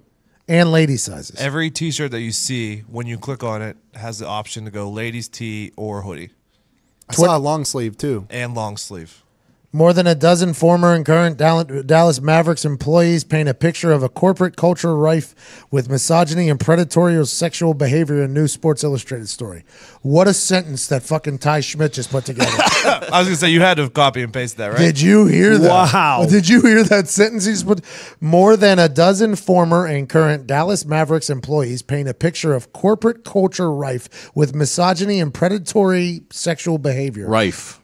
That's a good word. We don't use rife enough. What is that? Like like a rife. Yeah. Hashtag smartest guy in town. I believe it means to be like filled with something. Yeah, I thought it meant like an abundance of something. Yeah, abundance filled. A slew of. Yeah, Good, yeah. Good. Yeah, we get it. We got it. Dialed in. Fortuitous. Fortuitous, sir. like bounce. Twitter locks out several bot accounts. Other accounts were locked as well and try to clean up the Twitter sphere. Some are claiming conservatives were targeted, locked out, and were losing followers. When I woke up this morning, that was on top of the world right there. Everybody was like, to my followers that got blocked from me, know that I will fight for you and shit. I was like, yo, isn't Twitter just taking out the fake ones? Like, what's going on? And then people are saying, no, they're targeting certain people, blah, blah, blah, blah, blah. This happens. Twitter does this. They wipe people out. And when your number goes down, it's definitely a humbling feeling, I assume. For all you out there who are buying, who are using your hard-earned money to buy all these awesome followers that are all real, we're sorry they're taking them away. We are sorry for your poor purchase back in We the know day. that all your followers wish they had the time to go and select the right profile pic and actually upload one. And maybe be a human on the other side. Maybe tweet some thoughts, but they didn't have time for that. They just didn't have time. They were too busy not being a real thing. Yeah, just being robots is, doing robot stuff. People were buying Twitter followers at a rapid rate back in the day. I used to watch motherfuckers go from like me and them battling to like they have 50,000 followers all of a sudden and they're following 5,000 people. I'm like, bro, you just stepped up your game real quick. Like, what was the magic tweet or something? Oh, it's like $250 or something like that. I'm like, oh, what a play. What a play, just lying to people, a catfish play. I've never done it. But it's definitely able, you could see where people would tweet it back in the day. Like it used to be like accounts would tweet like, do you want 500 quick followers? Follow back or whatever. Do you want this? Blah, blah, follow back. And I always thought it was some spam that I was going to get some disease in my phone or in my computer because I honestly did believe that. Never did it, but I saw a lot of people do it. And that's definitely what's happening now. But I did say, I have said numerous times, after I got 500,000 followers, it got to the point where there was a lot of fake followers following me. Like, because I would see the people following me. It would just be like those bot city. I'm like, fuck me. Like, who are these? But, I mean, numbers are number. Now, granted, a couple thousand are going to get wiped off of my number, but when that happens, I'm not going to be crying for these fake followers back, which is what a lot of people are doing today, which is, I mean, that's a humbling That's situation. like getting catfish, knowing it, and when your catfish breaks up with you, you fight for it back. No, Kenny Perry. Like your fake, your imaginary fucking date on the internet. Yeah, it's fake. It's not real. These aren't real people that were following you. Now, granted, they're saying that Jack was going after people who are extremists on both sides, blah, blah, blah, eliminating terrible people from the world, which I can respect. I think we should be doing that more often. Maybe in the real world, too. We should think about doing that. Yeah. Huh? I wish there was a place you could just. I wish there was a way you could just block people in real life. Just be like, you know what? We had a good run, seeing each other once in a while, but both of our lives would be a lot better if we just went ahead and just blocked each other permanently. Could be in the same place and not see each other. That'd be great. I'd be okay with just muting people in real life. Oh, that'd be fun. That mute button is a solid one. They don't even appear anymore. See you later, Gonzo. That's Peace. fine. I have never blocked anyone. I have muted though. The mute button's a good one. I don't want to give them the satisfaction to know that they got blocked. Well, I don't want to give them satisfaction of the shit I'm putting out. So I block. Oh, people. if they're muted, they could still see your shit. Yeah. You just can't see them. So there's somebody like I was doing giveaways for Colts tickets and shit. I would do a lot of giveaways back in the day. I used to do a lot of giveaways on Twitter because it was so much fun. I gave away like half-used ketchup bottles and shit like that. We would have so much fun with it. And I did a McAfee's cash wagon. At one point, I bought a Volkswagen bus, and I filled it up with one of them inflatable things where the air blows in and dollars just fly around. And we put like $10,000 in it. And I just parked the cash wagon in a parking lot. And I tweeted like, yo, $10,000 up for grabs in this fucking cash like tornado thing right now, blah, blah, blah. We had like a line of people showed up. Obviously like 200, 300 people went in there. Some people won a couple $1,000s. One person cheated. They figured it out. They ended the whole thing. There's like one particular spot where if you just put your fucking shirt in it, it's like the big money, no whammies game. You know, where the guy was just like, home run. You know, where the guy like counted it. Yeah. Like this guy was like watching it. And he was like, yep, right there. And he just put his shirt and just collected like quick $4,000. See, I'm like, good for you, man. This is over. But I didn't want those people that like were douchebags to even know that was happening. Like, I don't even want these people to experience it. But now with the mute button, it's so much better. That was back when the block button was the only option. So I just want to fuck those people over. You know, no option in my mind. Fuck them. There's like definitely days if I could just mute Zito for like an hour. Wow. It'd be awesome. Whoa, shots fired. Don't tell me you haven't thought about it. No, I've never thought of it, by the way. I don't think I'm around him enough, though. That's harsh. Yeah, it is very difficult. Nick, From the clouds. Wow. I stand by it. Listen to that. And he's not backing down either. It's not like, he's not in here. I told him that to his face. He does. He does. Takes a lot of honor to do that, Nick. Tell a guy right to his face you wish he'd stop talking. Just for like an hour or two. Does he talk up there all day? Yeah. At the other office? You guys are up on the mezzanine up there. You guys are up on the mezzanine across the top. You got a pretty large office space here. And Nick, he talks so much up there that you just all the time, man. Don't you wear headphones? Normally I see you with headphones in. No, I'm usually pacing around. I don't have a spot anymore. I just pace around. He doesn't talk. He questions. He wants to know about you. Even worse. Really? You hate him? I don't hate him. It sounds like he hates him, doesn't it, Sean? No, I just said I'd like some, it's when it's early in the morning, you come in here, maybe the first thing out of someone's mouth doesn't need to be 6 questions. This Maybe is that's exactly what it is. Well, so I didn't ask questions, though. So there was no questions being asked. It was just like coming full circle. Like, I'm coming at you. Like, I'm pointing things out. There's no questions happening. I can understand how the inquisitive brain would piss you off early in the morning. I don't want to be answering questions either. There was a guy in our office that would show up at my fucking desk before I would do anything every day with just like 45 ideas that like would need a full fucking production company. It's like, what do you want me to do right now? You want me to just call in Hollywood real quick? Before we go, what do you want me to do? Before we do the show, do you want me to call fucking Steven Spielberg? Let me knock that out? Yeah, that's a good idea. Let's do that. And you're 100%. I would understand that. I love Zito. I just, every once in a while, if I could mute him for like an hour, it'd be great. There should be a muzzle of some sort that you can get. Isn't Like there? a gun, like a muzzle gun. Yeah, like we thought about doing it to Diggs. Remember when Yeah. Diggs says something dumb, just like instead of sending him in like a dunce hat or in the corner, like just shooting something on him that he can't talk for like 45 seconds. I don't know if we talked about that. We did. Yeah, we did. It was a button that it was came a on. mounted. It was like a mounted, like Yeah. where they mount. Oh, that sounds like a shot. Yeah, it actually would be a shot of a muzzle. It would be a gun. It would be a gun muzzle. Yeah. yeah. It would just get shot at him. It'd be like a little net of like quiet. and then all of a sudden you like that mask on, like you're the Gimp in Pulp Fiction. Mm-hmm. Just fucking zipped over here, just fucking doing Gimp stuff. How you feel about this? I'm fine with it. It's whatever. A lot of people taking shots. A lot of people taking shots at you, Diggs. That's fine. Lucky Charms is adding a unicorn-shaped marshmallow to its cereal. How do we feel about it? The marshmallows got too soggy. I was never a Lucky Charms guy. You know what? Cocoa Puffs changed the chocolate. I remember when they did that. It really fucked up my day. I'm a big cereal guy. When anybody changes the... Cocoa Puffs. Yeah. They're always chocolate. They change the style of chocolate. Oh, dark to a darker chocolate. Yeah, right? it actually happened, and it ruined my fucking summer. Me and my brother. Me and my brother were not happy. We are a super cereal family. Super cereal. Still to this day, I eat cereal at least once a day. I eat cereal 3 times a day growing up. There's no question about it. And Cocoa Puffs, whenever they changed the fucking chocolate up out of nowhere, it was quite a day for the McAfees. Quite a fucking day. Quite a day. Used to look forward to that little cup of... I was cuckoo for Cocoa Puffs for sure. Huge Cocoa Puffs guy. I actually was. They had a good. They usually had a good maze on the back, and then just out of nowhere, they just changed the chocolate. Like, what are you doing? It was a lighter brown puff, Yep. and then it turned to a darker brown puff. I mean, I got used to it because I still like Cocoa Puffs. But that first little change a little over there, it wasn't like Nick with Will Smith. Like, I liked the original. I hated the change. They got rich, right? They changed it. Literally got rich in chocolate and in business wise. But then I adapted. I was like, you know what? Still like it. Still good shit.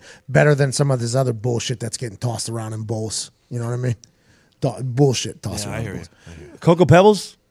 Don't like them. Fruity Pebbles are all in. All in on Fruity Pebbles. Cocoa Pebbles, I just go with Cocoa Puffs as my chocolate option. I feel like they're in the same boat. And if I want that Pebbles flavor, I'm going to go with the Fruity Pebbles for sure. Yes. For sure. The Fruity Pebbles day in the McAfee house, I've said this before, was like a holiday. That thing was gone before it was even the day was in. Like, my mom would be like, she'd come in from the groceries. We'd have to go out and grab them from the car, and then we'd go into the kitchen. There'd be like, we'd put the Fruity Pebbles on the table and be like, all right, everybody wait. Let's give it at least one night. We can start tomorrow morning on the Fruity Pebbles. It would be gone between my dad, brother, and I before the day even ended. Fruity Pebbles was next level. The best part about Fruity Pebbles is when you were like 3-4 minutes in, they started getting a little moisture in them. Yeah. And when you picked it up, it was just like one solid, nice, like soft clump to eat. So you like the soft cereal? I like crunch. Really? Like, well, no. I mean, fruity when it was hard, it would sometimes cut your mouth. Yeah, see, I like the limited amount of milk, more crunch. Oh, see, I'm a big milk guy. You're a big milk. Yeah, You like a lot of soups? You like soups? Soups aren't bad. Yeah, I don't like soups. So that's the difference. That's the difference. I could tell because Sam is a big milk lady. Got it. Maybe you were a dog in your past life. You're just tired of fucking drinking shit out of a bowl. My dad sucking that shit out of a spoon, by the way. Off the spoon. Oh, I'd run through my face through a window if I could. Whenever I hear people slurping off of a spoon. Oh my God. That's the pet peeve. That is the pet peeve. Chewing with your mouth open. Because that's the only thing we have, like, the only thing that separates us from being barn animals is the ability to chew with our mouth closed. That's just a choice. I thought it was opposable thumbs. I heard that's a lie, by the way. I was told that's a lie by people who don't know, so I shouldn't have been told that. What farm animal has fucking thumbs? We'll wait. Not chickens. Only fingers. I want some chicken thumbs. The places that do have chicken thumbs, the chickens that do have thumbs are much more delicious than the fingers. I have a cat that has thumbs. Yeah, you do actually. He has thumbs. 2 front paws have thumbs. Teddy 10 toes. By the way, he made an IG story appearance last night. I Real died fat and laughing. happy. Real fat and happy. I died laughing. It was the most absurd thing. Chilling Big hard, Teddy fan. guts up. Dude, I just walked out. I was taking a shit, my nightly shit. I'm going to walk into bed, and old buddy's just laid flat on his back, just chilling with his tail wiggling, like just so happy, just Garfield completely. Who knows what he just fucked up outside of the bedroom that he was so happy about? Because he'll fuck some shit up. He will knock a glass off of a table if he wants to. He will eat the other cat's food. He will bat Val the dog right in the face if he wants to. He does whatever the fuck he wants, and he answers to nobody. He does absolutely. He has his own rules. There is no stopping him from doing whatever he wants. And he was just so happy whenever I came out of that shitter. I ain't never seen him so satisfied with himself. I was so happy for him. He's not going to live long, but he's lived good, that cat. He's a good he's probably 40, 50-pound cat. He's a big guy. Yeah. He's big cat. Big cat. Tough to lift up. It's like an awkward situation. He likes me now, by the way. He's a big fan of mine. Every morning whenever I wake up, he wakes up. And he just lays in my sink, like while I'm trying to get ready. And I'm like, you got to move, cuz. And he just looks at the sink. And he's like, I want water, though. So I got to go put the sink on Sam's side. I got to turn it on for him. So he walks over there. And then he'll walk over and nudge me when I'm supposed to turn the water off. So I turn the water off. And then I'll brush my teeth, still be doing my thing. And then he'll nudge me again if he wants water again. I got to go turn the sink on again. It's because it only comes in drops. It doesn't want a full stream. He only wants drops of water. If it's a little bit more, not happy. If it's a little bit less, he's pissed off. I'll get batted. I've got scratched before for not having the proper water temperature for him. I was gonna say you should teach him how to turn on the water. No, that's below him, bro. He don't fuck with that. You do that for him, for sure. This Teddy is the most magnificent creature I've ever seen.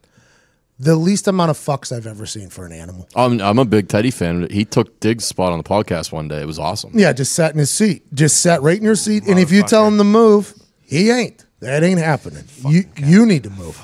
We let him outside. He doesn't run away. He just lays down. Yeah, what would he run away for? Sam thought she lost him one time. And I was like, Sam, like, he is orange and he is 50 pounds. Like, he will stick out. He is not blending in any. And where do you think he's going? And she's like, he might have climbed a tree. I'm like, that fat motherfucker's altitude is always at sea level. That fucker ain't going anywhere, bro. I was never a cat person.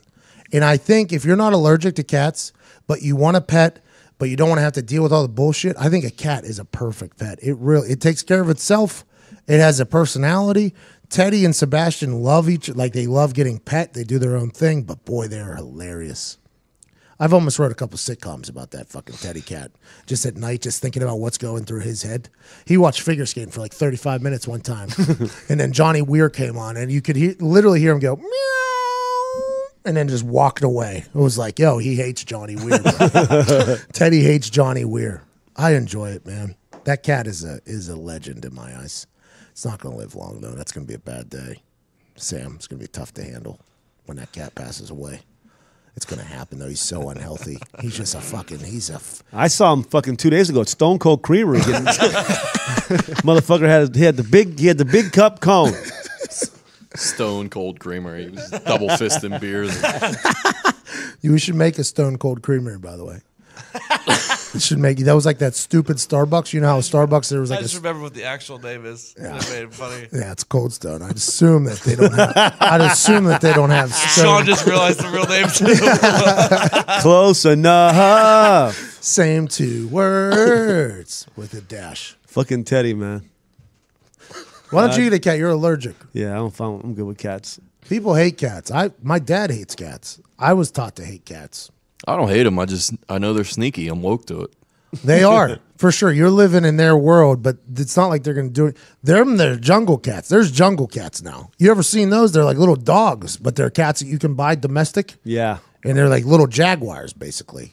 And you live in their house. I lived across the hall from a kid when I was in downtown LA. He had one. Are you serious right now? Yeah, like a fucking Bengal. He probably paid like $3,000 for it. Yeah, very expensive, these things. It's called like a lynx or something. Yeah, he had like a setup because we were in his loft with like the exposed like pipes and shit for the air. And he put wood. I mean, he had this fucking thing running all over the place.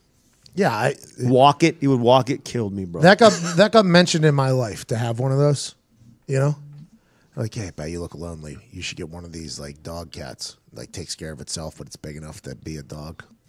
I'm like, okay, sounds good. Send me the link. I click on the link, and that thing was posted up on top of somebody's entertainment system, just staring at them while they were watching TV. They were watching TV. What are these things called? It's a jaguar, basically. It's a domestic cat. It's the world's largest domestic cat, and it's like a fucking. It's a panther in your house. It's big and it can leap. They were like showing videos of the plus. Like another bonus is that it can leap like 3 times its body size, and it shows it like leaping from like the kitchen to the fucking bedroom. It's it's a leopard. Have you seen it? Dude, the guy would let it go up on the roof and it would jump. It was just hanging out on rooftops downtown LA. Yeah, you just got to give it. You just got to give it a litter box. You just got to give it a litter box. It was. I fucking one time I walk up, the fucking guy's laying up on top of the roof of the Staples Center. So get down from the Staples Center, man. You know what? Something showed up at our house. Get down from the Staples Center, man. You know, you could have seen that cat doing magical things. Yeah. With this new company that just showed up in my life just a couple days ago. We've always talked about how I love new companies. I wish we could see things outside the door. Don't we always say that? Every day. It's because security is expensive. Everybody thinks like if I want to secure my house and have like a doorbell that has a camera on it and be able to see it and operate it, like that's going to cost me so much money. But a company said, no. Ring's mission is to make neighborhoods safer. Today, over 1 million people use the amazing Ring video doorbell to help protect their homes. Ring knows home security begins at the front door, but it doesn't end there. So now they're extending that same level of security to the rest of your home with the Ring Floodlight Cam. Yo. What? Just like Ring's amazing doorbell, Floodlight Cam is a motion-activated camera and floodlight that connects right to your phone with HD video and 2-way audio that lets you know the moment anyone steps on your property. Excuse me? I'm not buying it. Hey. Excuse me? What are you doing here?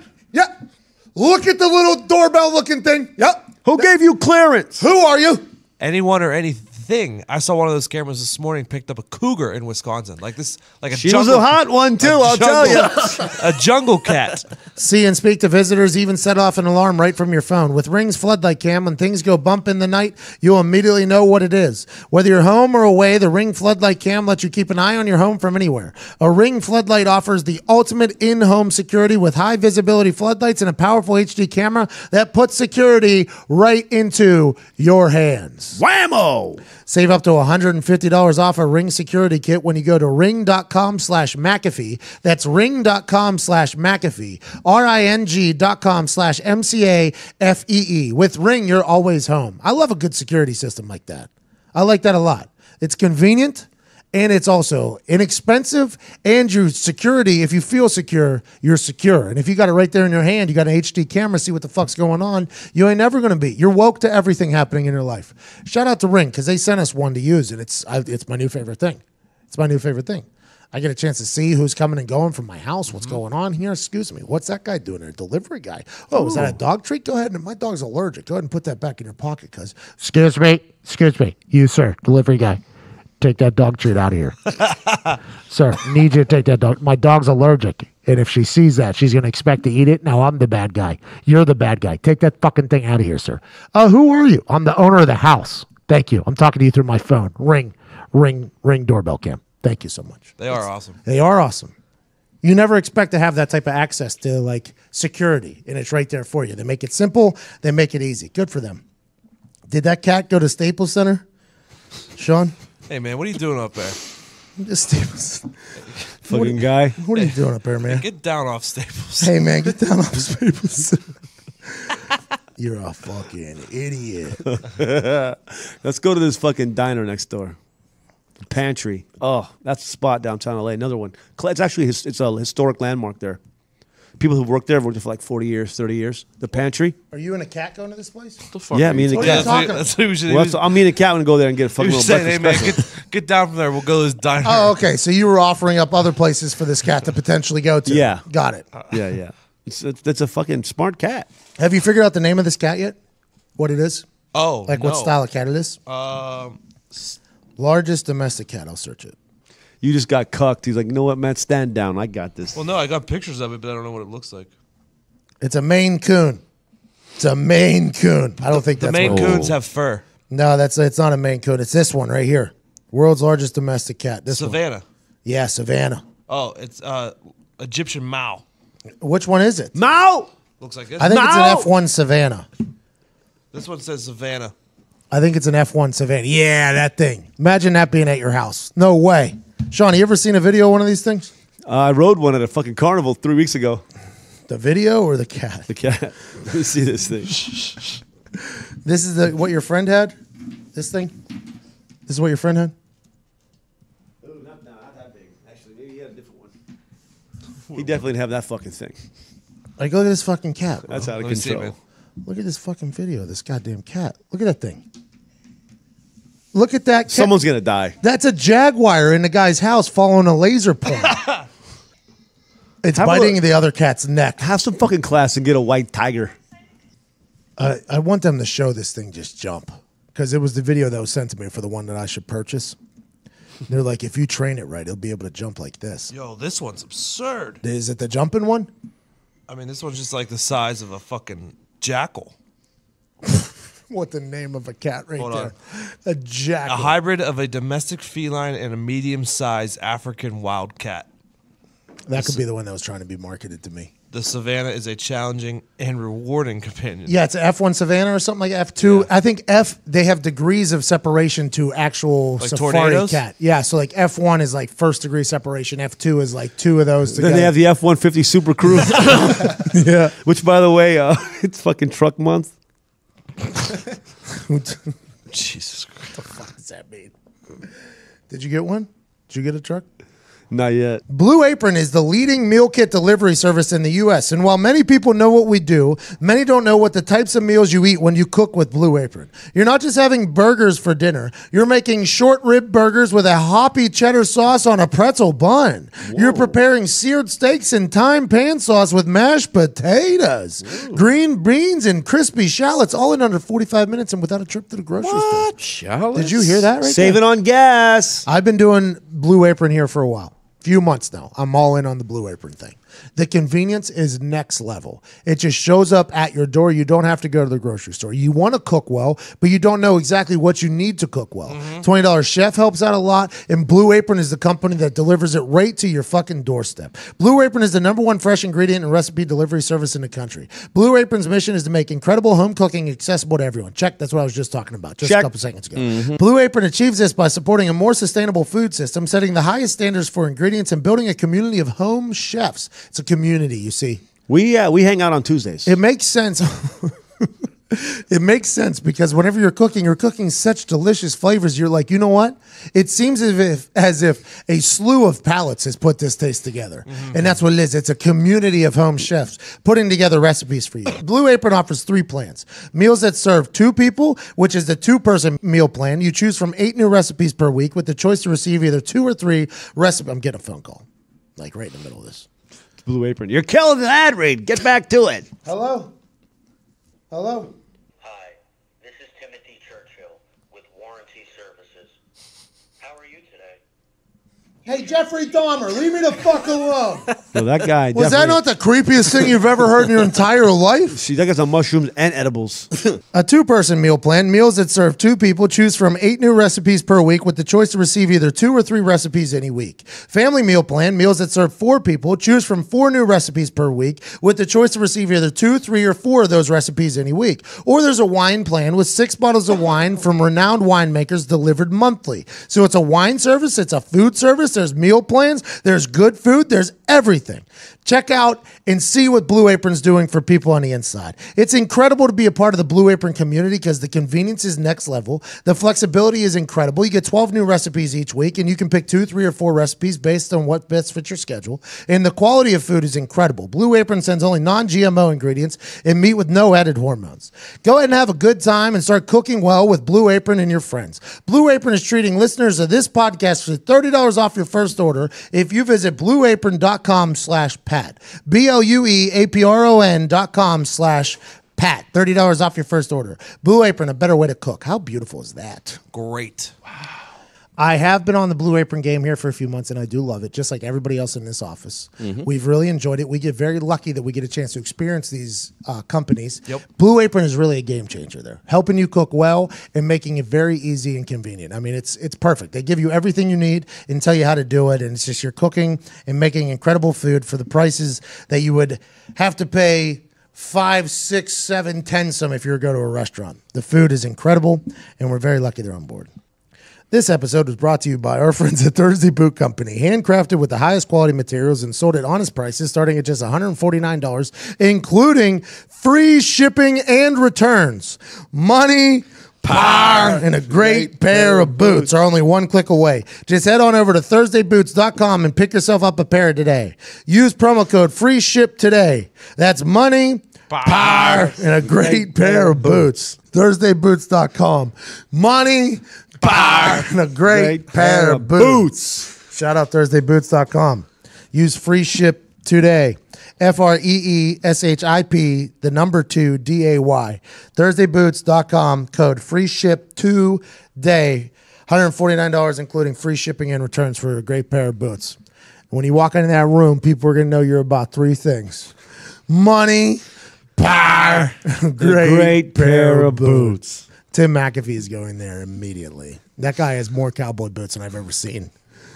At all times, he has them on. He had a pair of Thursday boots on whenever he was leaving Miami 4 hours early at the airport. Forced my mom to go to the airport 4 hours early because he couldn't take it anymore. Full denim outfit with Thursday boots on 4 hours before the plane takes off. Mom, why are you guys at the airport 4 hours? Your dad, he's got his boots on and he's ready. It's unbelievable. What a guy. All right, we appreciate you all for listening. Hashtag Endgang, hashtag Endgame. Go ahead and send us a picture of somebody that looks like they appear to have all 3 things that you need in this life. Money, power, and a great pair of boots. Hashtag Endgang, hashtag Endgame. Potentially win a McAfee Centaur shirt. For myself, at Tactical Digs, at Nick Moroto, at Sean Latham, at Ty Schmidt, at Evan Foxy. We appreciate you so much for fucking with us on this Thursday. Per usual, Rip Rogers at Hustler2754, wrestling legend, joined us earlier today to catch up on all professional wrestling talk. If you're not a professional wrestling fan, don't even bother sticking around after the song here. But if you're into the male soap opera, we got the best conversation about wrestling going. I think it's a real good time. Robbie Fox joins us from Barstool, and also Nick Moraldo is here. We have a blast. Other than that, I hope you guys had a great time. We learned a lot about a lot of things. We chit-chatted about life. Hashtag Endgang, hashtag Endgame, hashtag money, power, and a great pair of boots. I think a lot of pictures of Kenny Powers are probably going to come in here. There's a guy that rocks cowboy boots well. Looks like he has a lot of money, power, and Walker, Texas Ranger. Walker, Texas Ranger. Send a GIF in. Hashtag Endgang, hashtag Endgame, hashtag money, power, and a great pair of boots. All right. That's a wrestling recap is happening afterwards. Yeah, you got 280 characters. You don't need them. You don't need them. Just go through that GIF section. Search it on out down there. Have a good time. We're big baseball guys. June 21st, I'm making my debut. I cannot wait to have a good time there.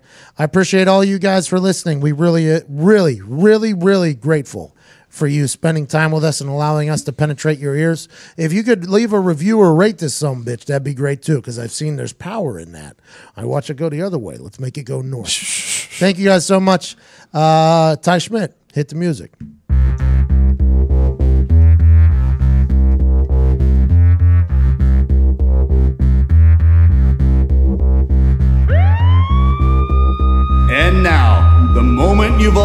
waiting for. He was a high school All-American, a college All-American. He was All-Pro in the NFL, but the thing that he's most proud of is during his show in Muncie, Indiana, he made a woman in the crowd laugh so hard she shit her pants. Ladies and gentlemen, Pat McAfee!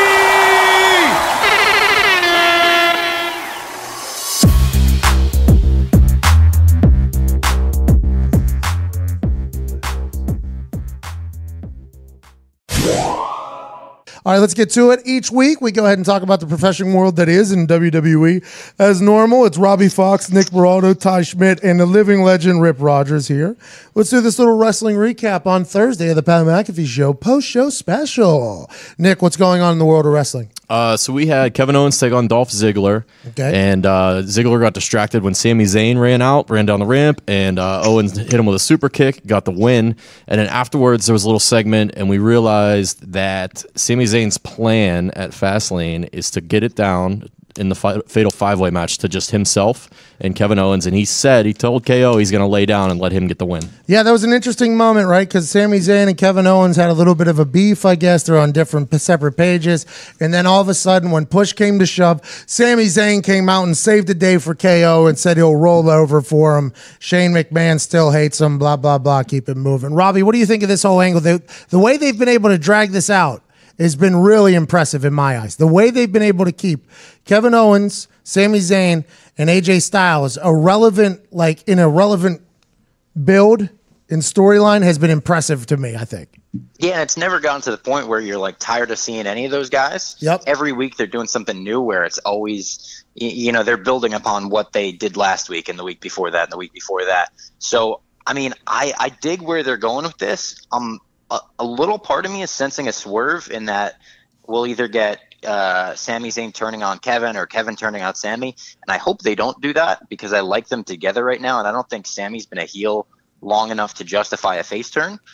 But yeah, I mean, the segment itself was good. The match itself was good. I like that they did a super kick finish where Owens hit Ziggler with a super kick to the back of the head. Like the crowd knows he's got concussion issues, so they kind of kayfabed that up. Yeah, I dug this match, dug the segment. Dolph Ziggler's got a fresh perm, by the way. That thing was freshly curled, very recent, a lot shorter, super curled. How do you feel about like whenever a build rip has or a story or a run or anything like this has, what is it called? Angle. When an angle is going this long and it's still successful, do they want to keep it going, or do you think they'll have an ending and start something new at like WrestleMania, refresh of the year? What do you think? Well, it's like I went in to work for Ron and Robert Fuller, and they brought me in to work with Adrian Street. Okay, two people I don't know who they are. Okay, and they said, let's do this, and we'll run with it as long as it's good. Okay. 26 weeks later, we finished up. Nice. With Weekly Town. So everything in other is words, I smoking worked 26 weeks in a row with this guys in the fucking clubs. So that meant every goddamn week in Dothan, every week in Montgomery, every week in Pensacola, we'd be in Knoxville, Chattanooga, and everywhere in between. It was me against him. That's what they wanted to fucking see. So you get to know each other a lot. Oh, yeah. Uh-huh. So like right now, AJ Styles, Kevin Owens, and Sami Zayn, who I think have known each other pre-WWE, I assume. Yep. I assume. Kevin Owens and Sami Zayn more so, but Kevin Owens and AJ Styles a little bit as well. Yeah, Kevin and Sami in the 124 behind WrestleMania in Orlando. Kevin Owens actually points up at his seat, and he's like, "That's where me and Sami were sitting for WrestleMania the last time it was here." It was like those two are legit like best friends, and now AJ Styles is in there. If it keeps working, you keep going, huh? You just keep it going. If it ain't broke, there ain't no need to fix it, is there? That's the goal of every angle, is to go on forever. That's it. Uh-huh. Now, Rip, how was it different when you were doing that for 26 weeks and now we're watching it on TV every single week and we're watching the storyline progress? Were there weeks where you were feuding with Adrian Street and it was like you could pretty much do the same thing you did 3 weeks ago because this crowd hasn't seen it? Or were you always keeping things fresh? Everything was fresh. Because for your own sake, I bet. It was because I ain't going to be doing the same old shit. Yep. That's the way. Hey, today's Buddy Rogers' fucking birthday. Yesterday or today? Well, I guess we're taping this on Wednesday. Yeah, so Wednesday. Today. Happy birthday. No wonder he's fucking over. I was named after him, whatever, blah, blah, blah. Anybody named Buddy in wrestling or last name Rogers is a tribute to Buddy Rogers. Really? So that's who fucking Ric Flair.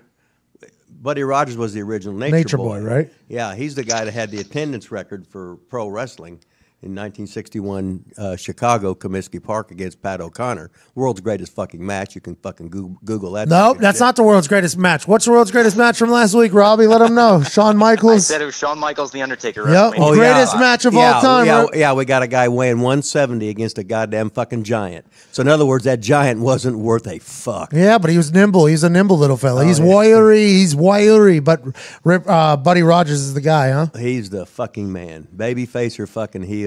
He's the one that pretty much invented fucking high spots, the fucking strut. He had the fucking tan, shaved, fucking vascular, cocky motherfucker. I like and that. He once told me, he says, if you're so smart, why ain't you rich?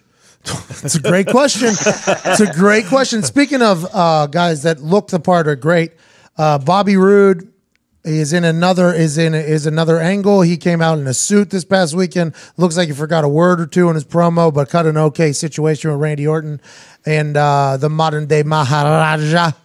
What's going on with that, Nick? Yeah, so it was interesting. Jinder came out and he claimed to have Bobby Roode's personal top 10 list of the SmackDown superstars and that Randy Orton wasn't on it. And he's basically trying to stir up the Orton-Roode fight in an attempt, I guess, to get those two feuding. Orton comes out in the middle of it, knocks Jinder out of the ring. Bobby Roode hits him with the glorious DDT. And then Jinder gets back in and kind of takes out both of them. How dumb is that, by the way? Wasn't great. The top 10 list, I found The top 10 is horrendous. How does that make it through, Robbie? How does that All make the it? shenanigans with the top 10 list. It's middle school stuff. It's middle school when you have field day and you vote for the MVP of field day, and if you don't vote your buddy in the top 10, there's rumors that someone else.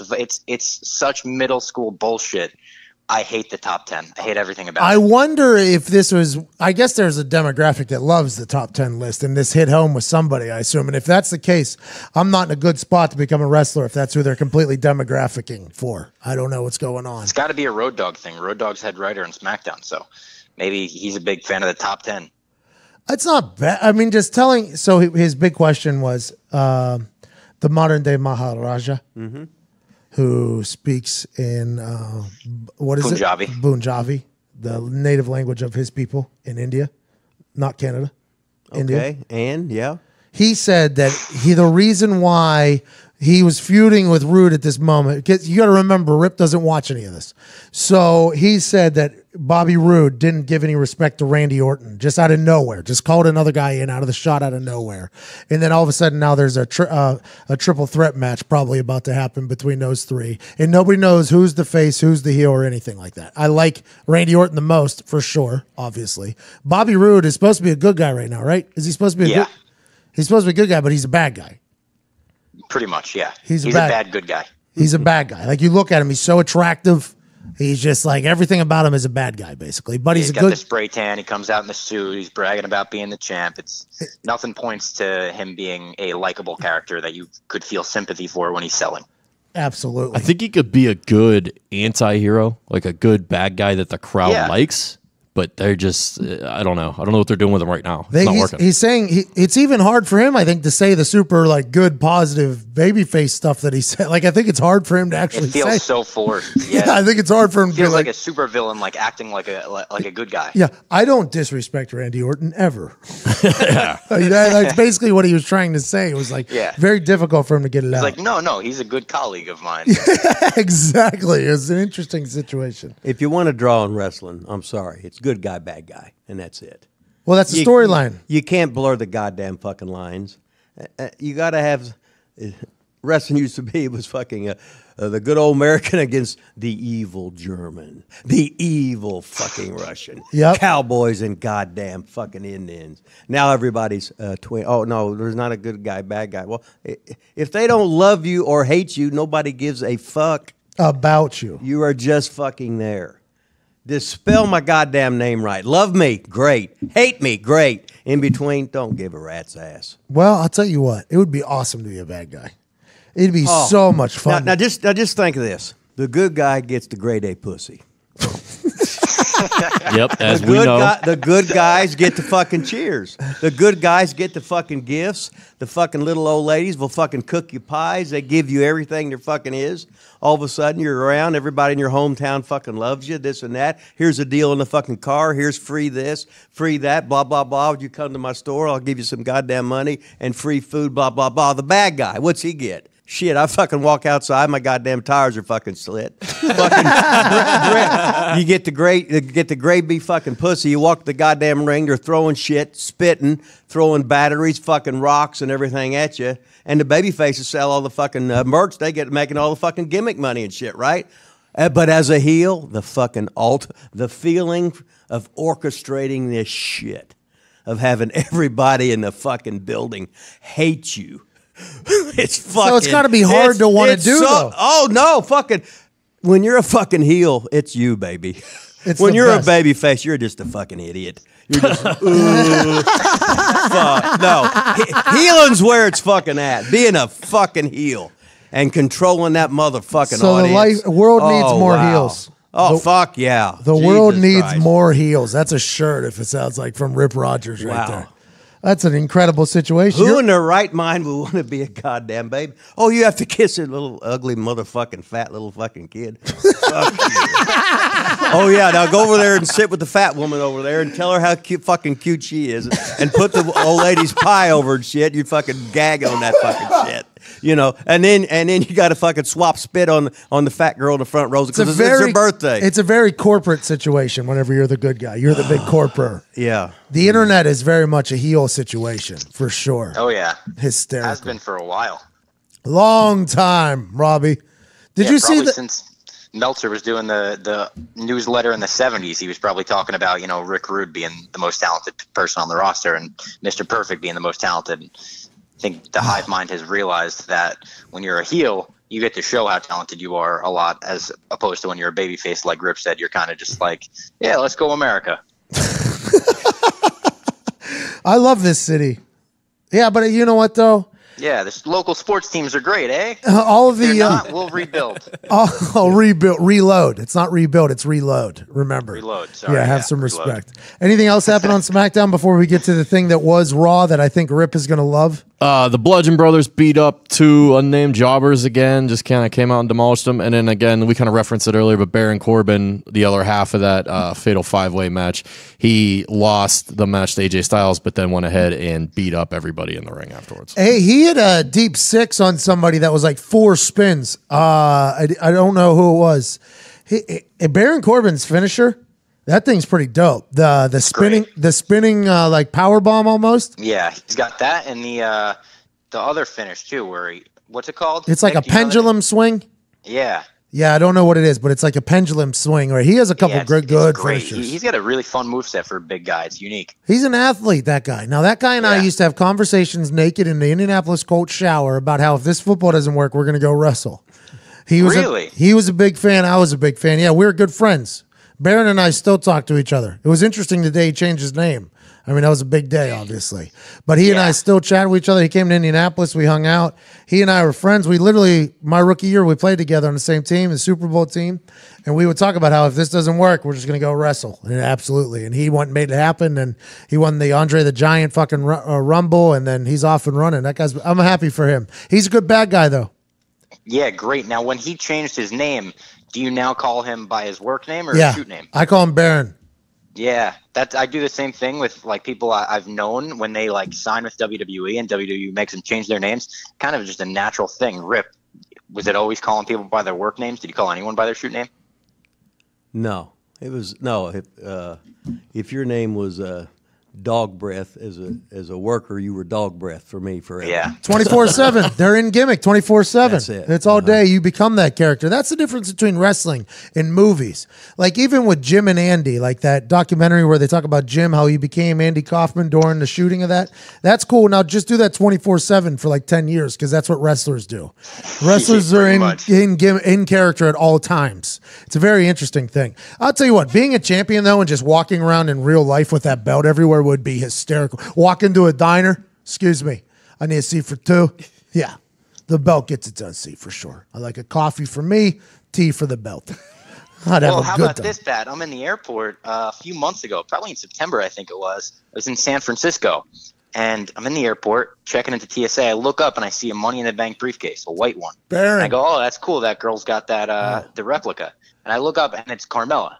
And I'm like, oh no, they make her carry that around. It's the most obnoxious, like, I mean, that has to draw hordes of people to her. I mean, I saw people going up to her. She was sitting in like an airport restaurant holding the Money in the Bank briefcase as a carry-on. Baron FaceTimed me once while he was traveling, and he was in an Uber or something like that, and he had something was in like a bag. Like he had it in a bag. I was like, what is that? He was like, oh, that's the Money in the Bank briefcase. I got to carry it everywhere. He said, I can't be in public with it. He said, airports, it's a nightmare. He said, airport, because his was all dented up and shit too. So it was like a full on, like he had to check that thing in, and it was all dented up and everything. But that's the difference. That's 24/7 gimmick. What we was talking before we went on the air.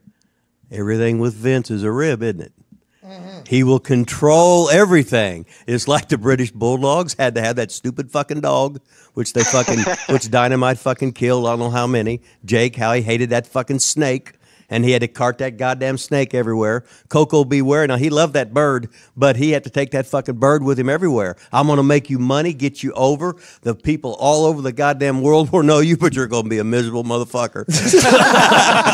You're going to have that snake in 32 countries this year. That's right. And I'm going to be, I'm going to be laughing. He thought it was a work when they put the U.S. title and the WWE Championship on him at the same time. He had to check both belts through TSA every time. Oh. Ribs on him. He was like, there's like 50 pounds added on. Yeah, because I got a chance to meet Randy Orton backstage at one of the, like when I was a wrestler. Or when I was a football player. When I was a wrestler. When I was a football player, we went to a show. They let us exit out the backstage. Like, they were really nice. We went up the ramp. I saw Brock Lesnar wearing jeans and a leather jacket. Like, I'm like, oh, you're exactly what you are. Like, you are exactly what I thought you were. You know, it was like awesome. Like, walked by him. I didn't talk to him. But Randy Orton just so happened to be like, turned the corner at the same time we did. And I like literally bumped into him. I was like, God damn. Like, I was like, if I was you, by the way, like, I would just always just be naked. Like, you are an incredible human. I told him that right to his face. And he was like, oh, thanks, man. Like, really cool or whatever. And he had the belt. And I was like, holy shit, that belt is very large. He was like, yeah, it's heavy too. And I just have to hold that up in front of people. And people just expect me just to lock it in. I'm like, I never even thought about you in that situation. I am so sorry I didn't do that. He was like, yeah, the thing's heavy. You got to travel around with it. That's awesome. And he was big, wasn't he? He was. You went, whoop. Randy Orton also has hair now. A lot of it. Do you see that?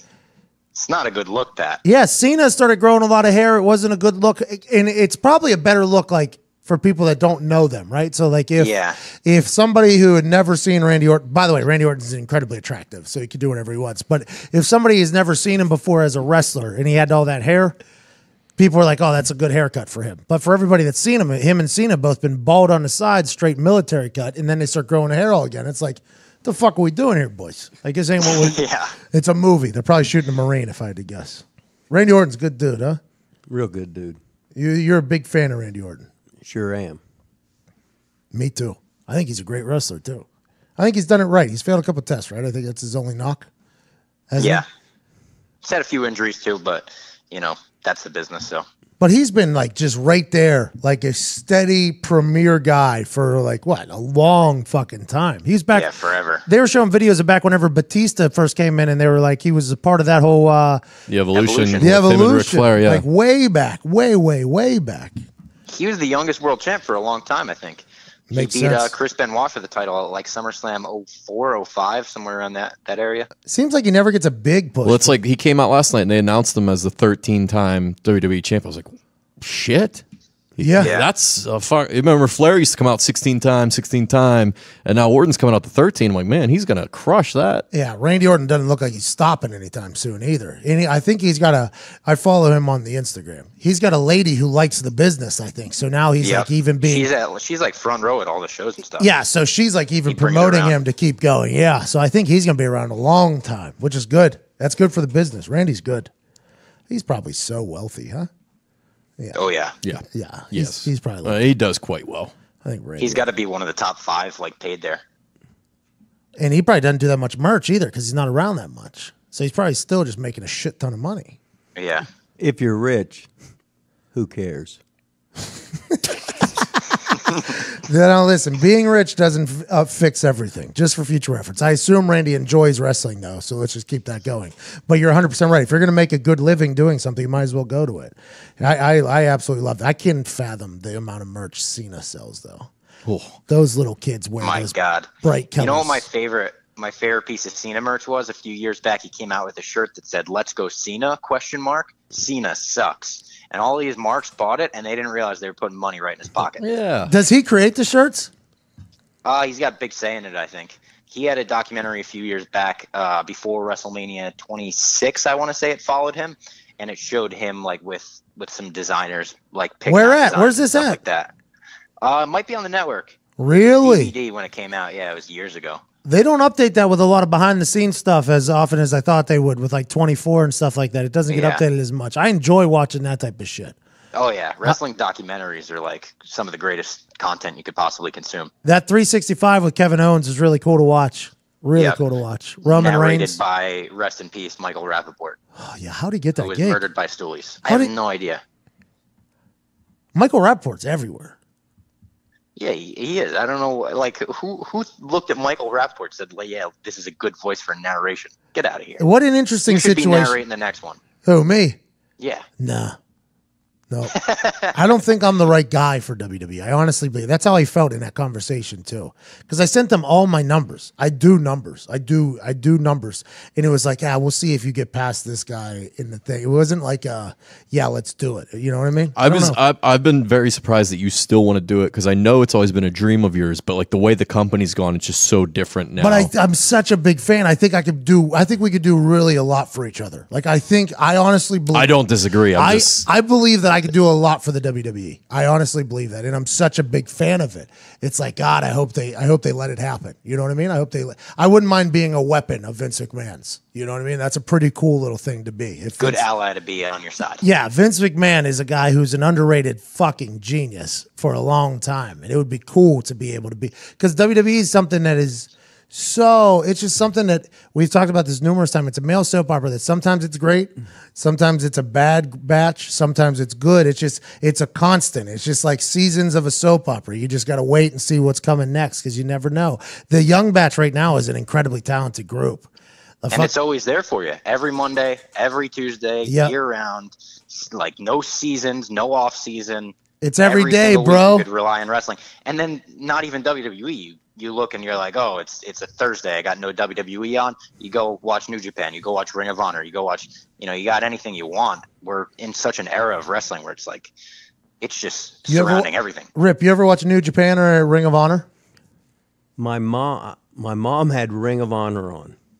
Look at this. The Rogers family. How old is she? 87. 87-year-old. So I'm at my mom's Saturday night. ROBW TV was on Channel 21, whatever, in Louisville. And then she just happened to have that on because I don't watch TV. And I looked at this son of a bitch, and I just they must have had 10 super kicks and 6 fucking dives that meant fucking nothing. He's got to be talking Young Bucks here. Oh, he's so I'm angry. not saying it. I'm not angry. I'm sad because it was just fucking rotten. And then they got all these fucking marks, and if you could pan across or get a close up, everybody there is a fucking goof in a fucking wrestling T-shirt, as nerdy as you could fucking get from the non-pussy getting fucking side of town. there ain't nobody there that ever been laid. This is the heel. This is the heel. There's no attractive fucking people there, and they're just going, yeah, oh, this is awesome. And I'm just sitting there going, my mom's looking at it. Don't you like that? I said, Mom, just turn it off. You didn't even want your mom to be littered with that, the image of anything. Rip is giving Ring of Honor the "I'm not mad, I'm disappointed" treatment. That's what just treatment you could get. Hold on, no, Robbie. Remember earlier he talked about the whole heel thing. He just took a shot at the entire crowd right there. The city. It sounded like a shot at me. From the non-pussy getting side of town, he said. Oh, hilarious. Rip, one of your trainees is killing it in Ring of Honor right now. Deonna Purrazzo. Yeah, she's fucking really good. But then again, she really trains good. with fucking Damien, and he has her going a fucking hour all the fucking time. And that's what I said. I said, you got to get her and Karen me to go a fucking hour at one of these fucking shows. Hold on. It's funny you say that because on Monday night, something long wrestling, a lot of just in the ring action happened. Not a lot of bullshit, not a lot of chit chatter. The first hour and 35, 40 minutes, right? How long was the Yeah, it was like the first 2 hours of Raw. It was fucking awesome. The first 2 hours of Raw was just wrestling, basically. An elimination match with all their top guys. It was their top guys wrestling each other. Seth Rollins went for 62 minutes, I think. Yeah. 62 minutes straight, which is something it was the longest time one competitor has ever been in a match in WWE history and the longest match in WWE history, And- I believe they said. and it was riveting. Like everybody was watching. Fantastic. Everybody was It watching. It was such a change of pace from the usual, like, Raw begins, you either get Kurt Angle or Stephanie McMahon for the first 20 minutes of the show, setting things up. It was just like, we're going right into wrestling. We're doing a 7-man gauntlet match. Like, you win, you get the next opponent, you lose, you're out. And Rollins won me back here. So, Pat, I was a huge fan of Rollins, like, gigantic Seth Rollins fan, up until his injury. When he won the title at WrestleMania and all that, people started turning on him. They said he was chicken shit heel, whatever. I loved all his heel stuff. He got his injury. He came back in every single one of his matches.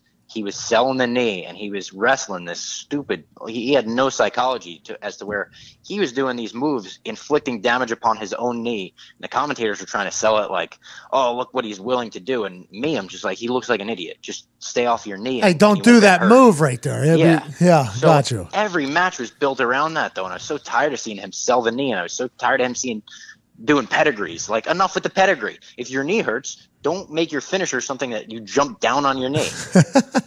Recently, since he teamed with Rollins, he brought the curb stomp back. I think the curb stomp was his key to success for me, at least, because now, like, this performance was like old Seth Rollins. I felt like came back, and he was in the ring for an hour. He beat Roman Reigns clean. He beat John Cena clean. Both like fantastic matches. Clean wins. Own. He was in the Rumble. He was in the Rumble for like 45 minutes. He was great in that. Then wrestled a tag team match after. I'm back on the Rollins train. I was off for a real long time, and I'm fully back. I'm happy you're back on because I think I am too. I think now some of his things are a bit corny. He's an Iowa guy, so Ty Schmidt loves him. But I think his angle is he's being a good guy now. I think he's a good guy. But he's like a gymnast flying through the air. Now, that's not something that Rip would love, but he nails it too. Like, it's not like you see him fuck up a lot, and he's doing a lot of shit. It's almost like watching an Olympic guy like perform live on TV for entertainment. It's an incredible feat. In the curb stomp, I thought it got banned there for a little bit. I thought it was like a pseudo ban was on it, but that was they gave it the pile driver treatment. The curb stomp into the RKO is one of the biggest fucking RKOs in history. I was there live for that, and it was the reaction of like, we didn't even understand how physics made that possible. Yeah, it's freaky. Everyone was like, did he just fly up from the curb stomp, get RKO'd? It was outrageous. So 62 minutes, you got to respect that though. And people loved it, by the way. They actually gave him wrestling in wrestling. It's pretty fucking simple, isn't it? Yeah. They weren't ashamed of what they actually are for a night. Right. It was nice. So that's when you got a television show, you can't call the shots. You can't have the same fucking. That's like I'd open the fucking show with the match already in sometimes. You go off the fucking air in the main events. Oh, I wish you could have been here. God damn. Whatever, blah, blah, blah. Oh, shit. And it should be, God damn, it's over. Fuck. Yeah. I can't wait till next week. And here we got, nothing happens till 11:07. I'll tell you what, back in the day, whenever it would be like you looking at the clock, it's like 11:01, 11:02. Yep. You're like, oh shit, things are about to get real right now. Yeah. Those ratings were probably the highest they've been. Now, I assume there's some people who only watch from 8 to 10, and I assume there's some people that only watch from 10 to 11, and it's normally the same people in those hours if you keep track of it. But the starting off the fucking an hour and 45-minute match was pretty awesome to watch, man. I didn't get it though. Awesome. And I didn't get it. All great workers too. I didn't get it. Part. I didn't get it though. You didn't get what? Like Nick and I had the same conversation off air earlier. Like he went for 62 minutes, which was awesome, but then it just didn't. I didn't enjoy that. Like I didn't enjoy who beat. Like you know what I mean? I didn't fully understand it. I don't think. Yeah, gauntlet matches are interesting because they're hard to book. A lot of the time, a gauntlet match will be booked with one babyface in mind who will start the match and then make it to the end. And either he loses at the end and you go, oh, he was so close, or he wins and you're like, that's right, this is our guy. They did it with Daniel Bryan and his big build to WrestleMania 30. I think they had like Cesaro and Ryback. They gave him these like big dudes to face, you know. This one didn't have one particular guy in mind other than Rollins, I guess you could say. But he's not that like underdog babyface. He's like a more of a dominant, can hang with everyone babyface. So it was interesting. And then they ended with Braun and Miz. I would just chalk that up to these matches being a little difficult to build in the first place and book in the first place, and the fact that they had to lead this into Elimination Chamber made it a little harder. So what if they're pushing Seth right now? What if they're pushing Seth? What if Seth is getting a big push right now? Everybody's thinking about everybody else. Like, everybody's thinking Roman Reigns, right? Well, that was interesting, and Rod brought up the good point with Seth in this match, was that Seth had really no feud in here. You know, he's not really feuding with Cena. He took on Roman Reigns, and they've been tag team partners. They have the history, but they're not really feuding right now. And then, like, Elias beats him, and then Finn comes out and beats Elias, but, like, Elias and The Miz have some kind of history. Finn and The Miz have a little bit. It was just kind of got hectic at the end. Yeah. And I think maybe that was the point. Maybe they were trying to show you, look how hectic it gets when these guys are all facing each other in singles matches. By the pay-per-view on Sunday, by the WWE Network, they're all going to be in there together for the Elimination Chamber. Maybe that was the point of it. But the match, the actual quality of wrestling was so good that I agree. The clunkiness. I agree with that, by the way. They were good fucking matches. Rip, I wish you would watch that, actually. I wish you would watch that and be like, and tell us what you think of it. You should do that. That's something you should do. Because it really felt like it's a little homework for you, Rip. Yeah, it felt like an old school thing. It did. They were just match. And you would think like there would be quick matches, like somehow there'd be like a quick finish somehow out of nowhere with somebody. It was not the case. They were like full matches, back to back to back to back. It was awesome. Well, when you're running TV, you don't want marks calling the shots. Ever. That's why they watch it. Okay? I would have the fucking gauntlet match, and the guy, the star, all of a sudden, first guy beats him. Or you have the Texas death match, but you have one fall instead of having 15 falls in 15 minutes. And the guy gets fucking carried out, and people are going, oh my God, I didn't think that would happen. Yeah. That's just like in Game of Thrones when they killed that person first. Yeah. Well, I mean, he's not far off here. I think they sold it as Roman was like completely shocked that he lost, and they made it seem like the arena was in shock that Roman lost. I think everyone thought he was supposed to beat Seth in that first match. It was just awesome. It was really cool. I like what they did. And so now we got Elimination Chamber this Sunday. Yep.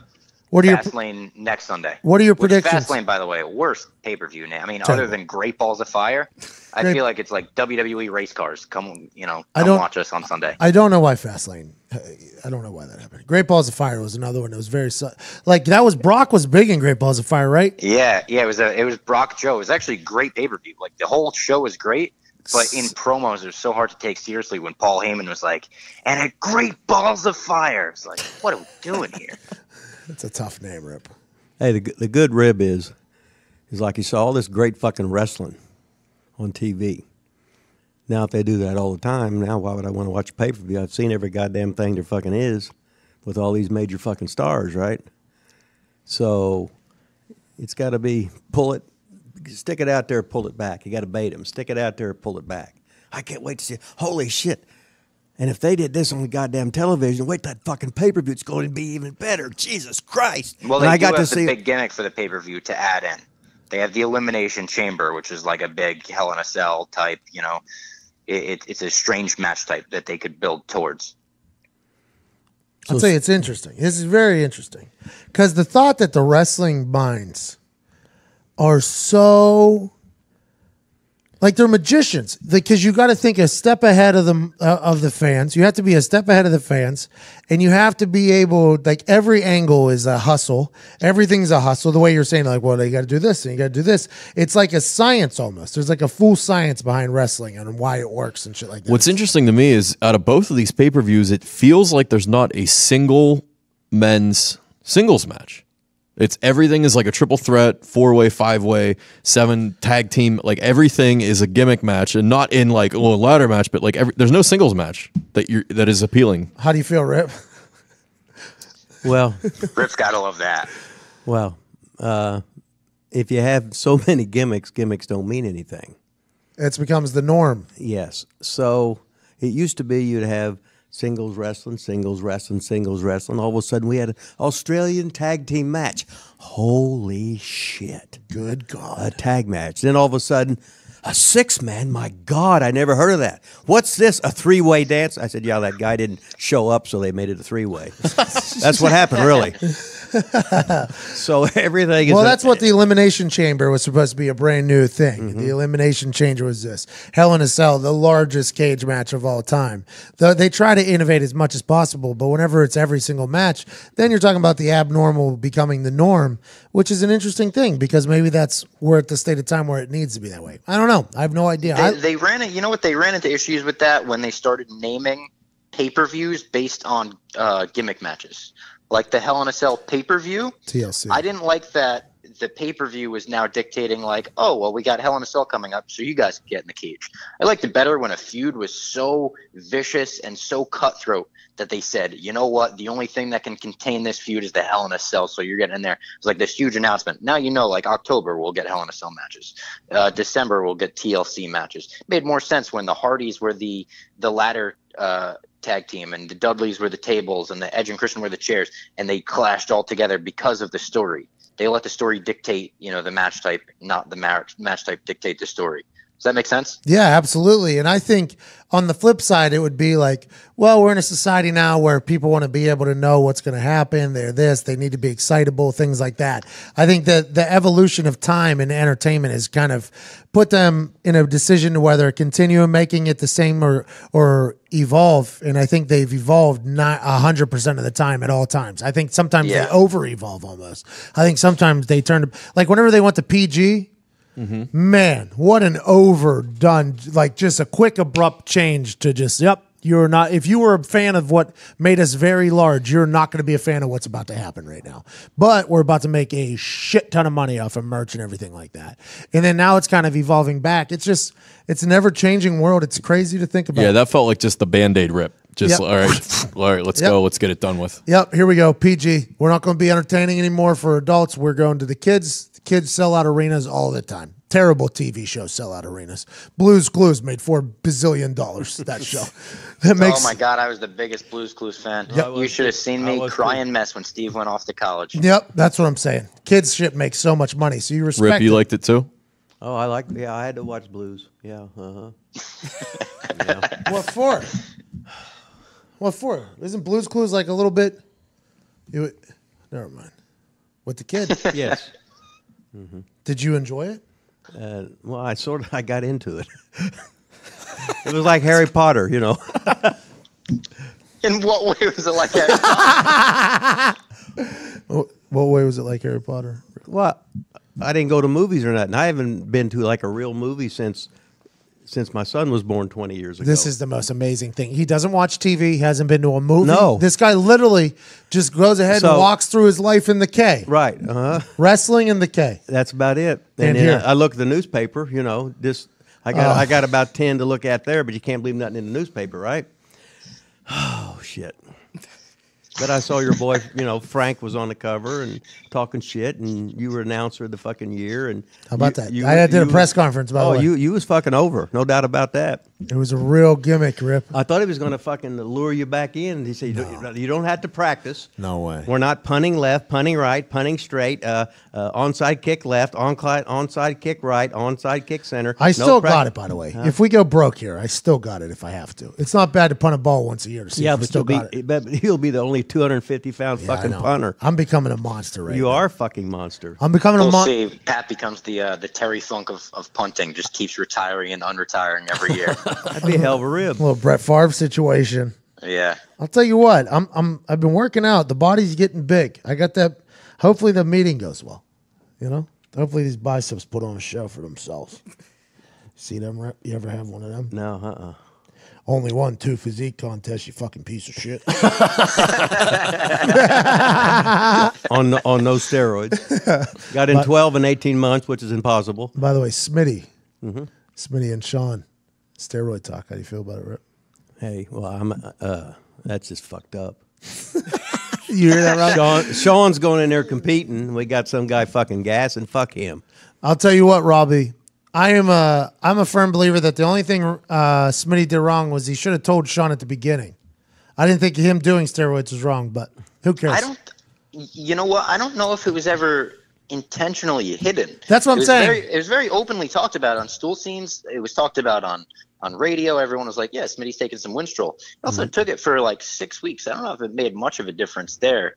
But yeah, I mean, Hank took it for the first Rough and Rowdy as well. Yeah, that's what I'm saying. Like I am on record after the fight and on the thing being like, yeah, he told us he was on winning. Like, what are we doing? But we found out the last week. We found out the last week that it happened. So I think Sean felt like either he missed the boat on it or something like that. That's where I think it's understandable to feel that way, especially right after the fight. It was such a good fight too, with added to it. It wasn't like Smitty like went in there and knocked him. Like it was so back and forth. Great fight. The two of them were warriors. Like third round, they were dying in the ring pretty much. So it was definitely like that. The way I look at it, and I haven't talked to Sean since the fight. I think we're going to try to talk to, me, Smitty, and Sean, sit down and maybe record something about it. I think when you look at both sides, and this is not me trying to play homer to Smitty, I think Sean having the trainer come with him 24/7 and having, that was much more of an advantage than Smitty taking, 10 milligrams of winning.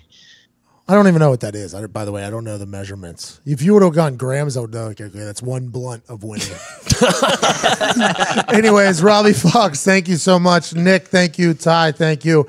At Hustler2754, baby. I'm over. It's you. You're the man. Thank you guys for listening. We'll be back next Thursday with a wrestling recap here on the Pat McAfee Show. You're the best.